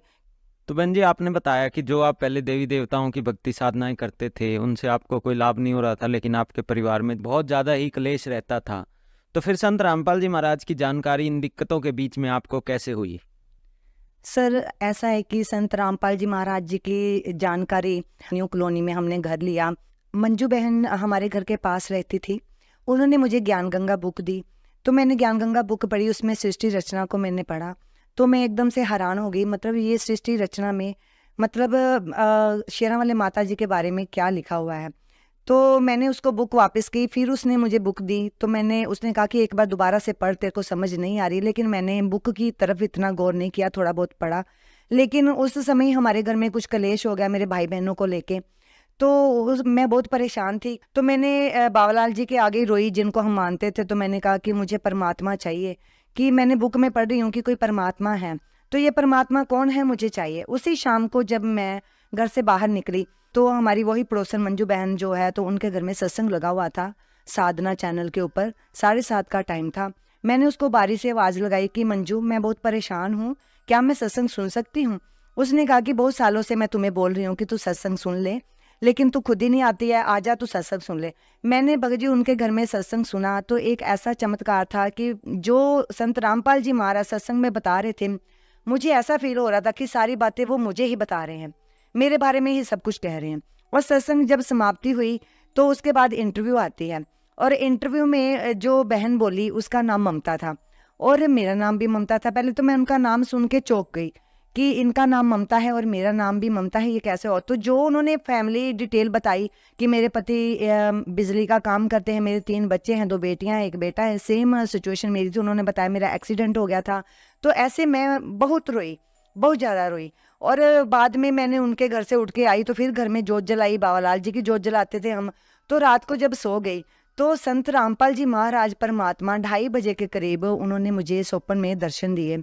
चोला सारा कबीर साहब जी का था और उनका जो स्वरूप था वो संत रामपाल जी महाराज जी का था। जब उन्होंने स्वप्न में दर्शन दिए तो मैं उठ गई कि मतलब ये गुरु तो जेल में है, मतलब ये मेरे सपने में कैसे आ सकते हैं। तो फिर दोबारा मैं जब दोबारा फिर सोई, मैंने जो स्वरूप हमारे घर में पड़ा था बाबालाल जी का, उसको मैंने अपने साथ रख लिया कि मुझे अब की बार ये गुरु सपने में ना आए, ये तो जेल में है। लेकिन जब मैं दोबारा सोई तो दोबारा फिर संत रामपाल जी महाराज कबीर साहब जी के रूप में उन्होंने मुझे साक्षात दर्शन दिए और उन्होंने मुझे कहा कि जो यहाँ पे नामदान सेंटर है वो सारा सेंटर उन्होंने मुझे दिखाया और सारी लोकेशन उनकी बताई कि ऐसे गलियों गलियों में जाके जैसा उनका घर बना था, जैसा सेंटर था, वैसा सब मुझे दिखाया। और सुबह होते ही मन में ऐसा हुआ कि जैसे इतना शरीर हल्का हो गया और मैंने पता नहीं मन में क्या आया, तो मैंने जितने देवी देवता की सब फोटोज थी, सब कुछ था, सब एक गठरी में बांध के मैंने उसको एक साइड पे रख दिया और मैंने मंजू बहन के पास गई और उसको बोला कि ऐसे ऐसे तुम्हारे जो सेंटर है नामदान सेंटर वो ऐसा बना है। तो उसने मुझे आगे से कहा कि तू अकेली चली गई। मैंने कहा अकेली नहीं गई, ये तुम्हारे गुरुजी आए थे, संत रामपाल जी महाराज मेरे स्वप्न में आए थे, उन्होंने नामदान सेंटर तुम्हारा दिखाया है। तो फिर वो मुझे नामदान सेंटर पे लेके गई। तो फिर वहाँ जाकर नाम उपदेश पर लिया संत रामपाल जी महाराज जी से। तो बहन जी, जब संत रामपाल जी महाराज से आपने नाम दीक्षा ली, तो क्या नाम दीक्षा लेने के बाद आपको कोई लाभ भी प्राप्त हुए? सर, संत रामपाल जी महाराज से नाम उपदेश लेने के बाद तो अनगिनत लाभ हैं सर, मैं आपको गिना नहीं सकती। लेकिन कुछ मेन लाभ हैं जो मतलब मैं आपको शॉर्टकट में थोड़े बता देती हूँ। कि ऐसा है कि सबसे पहले जो मुझे लाभ हुआ कि मेरे जो पति हैं उनको कैंसर की प्रॉब्लम हो गई थी और उनको सेकंड स्टेज का गले में कैंसर था। तो मैंने उनको बोला कि आप भी संत रामपाल जी महाराज की शरण में चलो, तो परमात्मा संत रामपाल जी महाराज आपकी ये कैंसर की बीमारी दूर कर देंगे। लेकिन उनको विश्वास नहीं था क्योंकि वो मानते नहीं थे, वो श्री कृष्ण जी को मानते थे। तो इसलिए उन्होंने मतलब बोला कि मैंने नहीं जाना है। तो मैंने अपनी ओर से ही परमात्मा को, संत रामपाल जी महाराज जी को मैंने दंडवत प्रणाम करके कहा कि इनको इतनी गंभीर बीमारी है, क्योंकि मैं भी डर गई थी बहुत ज़्यादा कि पता नहीं क्या होगा। तो प्रार्थना करी तो संत रामपाल जी ने महाराज जी ने मेरे पति की वो कैंसर की बीमारी ठीक कर दी। और डॉक्टर भी हैरान थे। डॉक्टर ने हमारे एक्सरे लिए, हमारी रिपोर्ट्स ली। अभी भी Majitha road Guru Nanak hospital medical college में उनकी रिपोर्ट्स पूरी फाइल वहाँ पे पड़ी है, आप चाहें तो देख सकते हैं। और दूसरा लाभ मुझे ये हुआ कि मेरे घर में कोई भी नहीं जुड़ा था, मैं अकेली अपने घर में जुड़ी थी। तो मुझे ये होता था कि मतलब जब मैं मतलब संत रामपाल जी महाराज का कुछ भी पाठ करती थी या कुछ करती थी तो मेरे हस्बैंड जो थे वो कृष्ण जी का पाठ करना लग जाते थे। संत रामपाल जी महाराज के दंडवत प्रणाम करके मैं कहती थी कि गुरुजी मतलब मेरे पति जी को भी अपनी शरण में लो, मेरे बच्चों को अपनी शरण में लो, ताकि मुझे किसी प्रकार की भक्ति में बाधा ना पड़े। तो संत रामपाल जी महाराज की ऐसी दया हुई कि मेरे जो पति देव हैं वो उन्होंने भी संत रामपाल जी महाराज जी का नाम उपदेश ले लिया। उन्होंने कहा कि मुझे भी संत रामपाल जी महाराज का नाम उपदेश लेना है। और बच्चों ने भी संत रामपाल जी महाराज का नाम उपदेश ले लिया। और आज मेरे घर में मतलब इस तरह से खुशहाली है, भक्ति भी करते हैं और लाभ भी है। और एक लाभ ऐसा है कि मेरी बेटी जो है कि मैरिड है, उस 2015 में जगत में उसकी शादी करी थी। और जगत में शादी करने के कारण मेरी बेटी बहुत वहाँ परेशान रहती थी। तो मेरी बेटी ने भी नाम उपदेश ले लिया था, क्योंकि वो दूसरी उपासना करते करते बहुत परेशान और दुखी हो गई थी। संत रामपाल जी महाराज से नाम उपदेश लेके अपने ससुराल में गई तो उसके ससुराल वालों ने उसे पहले भी तंग करते थे और फिर उसको बहुत ज़्यादा पीड़ित करना शुरू कर दिया। इस बीच में जब बेटी के घर में मतलब 2 बेटियां हैं, जो छोटी बेटी जब उसकी हुई तो उसकी सिर के वजने से उसकी जो ब्रेस्ट है स्तन में उसके गिल्टी बन गई थी। और उसने अपने पति को बोला कि मुझे मतलब डॉक्टर के पास ले चलो। तो घर वाले कोई भी उसको डॉक्टर के पास लेके नहीं गए। 5 दिन तक लड़की तड़पती रही और 5 दिन के बाद जब डॉक्टर के पास लेके गए, उसने 3 दिन की दवाई दी। तो उसके बाद फिर उसको 2.5 महीने तक डॉक्टर के पास लेके नहीं गए, जबकि उन्होंने बोला था कि इसका ट्रीटमेंट जल्दी से जल्दी करवा लो, नहीं तो ये कैंसर बन जाएगा। लेकिन देखते देखते वो जो गिल्ट था वो बहुत बड़ा हो गया था, हाथ के आकार का। तो उस बेटी को बुखार वगैरह सब चढ़ने लगा। उसने मुझे फ़ोन किया, मम्मा मेरी तबीयत ठीक नहीं है, मैं बहुत बीमार हो गई हूँ। तो मैंने कहा कि संत रामपाल जी महाराज की शरण में है तू, परमात्मा के आगे विनती कर, वो सब कुछ ठीक करेंगे। तो बेटी ने ऐसे जैसे मैंने कहा उसने ऐसे ही किया, क्योंकि वो उसको भक्ति करने नहीं देते थे, आन उपासना करवाते थे, पितर पूजा, श्राद्ध पूजा, ये सब कुछ उसको करवाते थे। वो जठेरे पूजते थे और जबरदस्ती से उसको प्रसाद देते थे, उसको तिलक लगाते थे, मतलब सब काम उसको करवाते थे। लेकिन बेटी ने क्या किया कि मम्मा आप आ जाओ। तो मैं उसके पास जब गई तो उन्होंने देखा इसकी मम्मी आ गई, तो उन्होंने अगले दिन ही उसका ऑपरेशन करवा दिया। लेकिन ऑपरेशन में क्या हुआ, डॉक्टर ने कहा हम पस निकाल सकते हैं, हम गिल्ट निकाल नहीं सकते, क्योंकि गिल्ट जो है वो बहुत बड़ा हो चुका है और इसके कारण अगर हम इसको छेड़ेंगे तो लड़की की मतलब इसको कुछ भी नुकसान हो सकता है। तो इस बीच उन्होंने क्या किया कि उसकी पस निकाल दी। लेकिन उसके जो ब्रेस्ट में इतना बड़ा होल हो गया कि 3 बंडल पट्टियों के उसकी मतलब ब्रेस्ट के अंदर डॉक्टर भरते थे, तो इतना बड़ा जख्म हो गया था। और दूसरे दिन फिर ऑपरेट के दूसरे एक दिन छोड़ के दूसरे दिन फिर जाना था पट्टी करवाने के लिए। तो वो मेरा हाथ पकड़ के बहुत रोई, मम्मा मुझे बहुत पेन हुआ था। तो जब उन्होंने पट्टियाँ फिल की हैं, आज फिर पट्टियाँ फिल होनी है, तो मेरे से बर्दाश्त नहीं होगा, मैं तो वहीं मर जाऊंगी। तो बंदी छोड़ संत रामपाल जी महाराज को याद करके बहुत जोर जोर से रोने लग गई। और डॉक्टर ने कहा था कि मतलब ये जो गिल्ट है ये ठीक नहीं हो सकता, भगवान ही ठीक कर सकते हैं। तो जब वो रोती रोती फिर सो गई, रात को सो गई, तो जब सुबह उठी तो मैं भी उसके पास ही थी, वहां गई हुई थी, तो मुझे भी परमात्मा के संत रामपाल जी महाराज के दर्शन हुए कि संत रामपाल जी महाराज हम जहाँ जा रहे हैं वहां पहले ही खड़े हैं।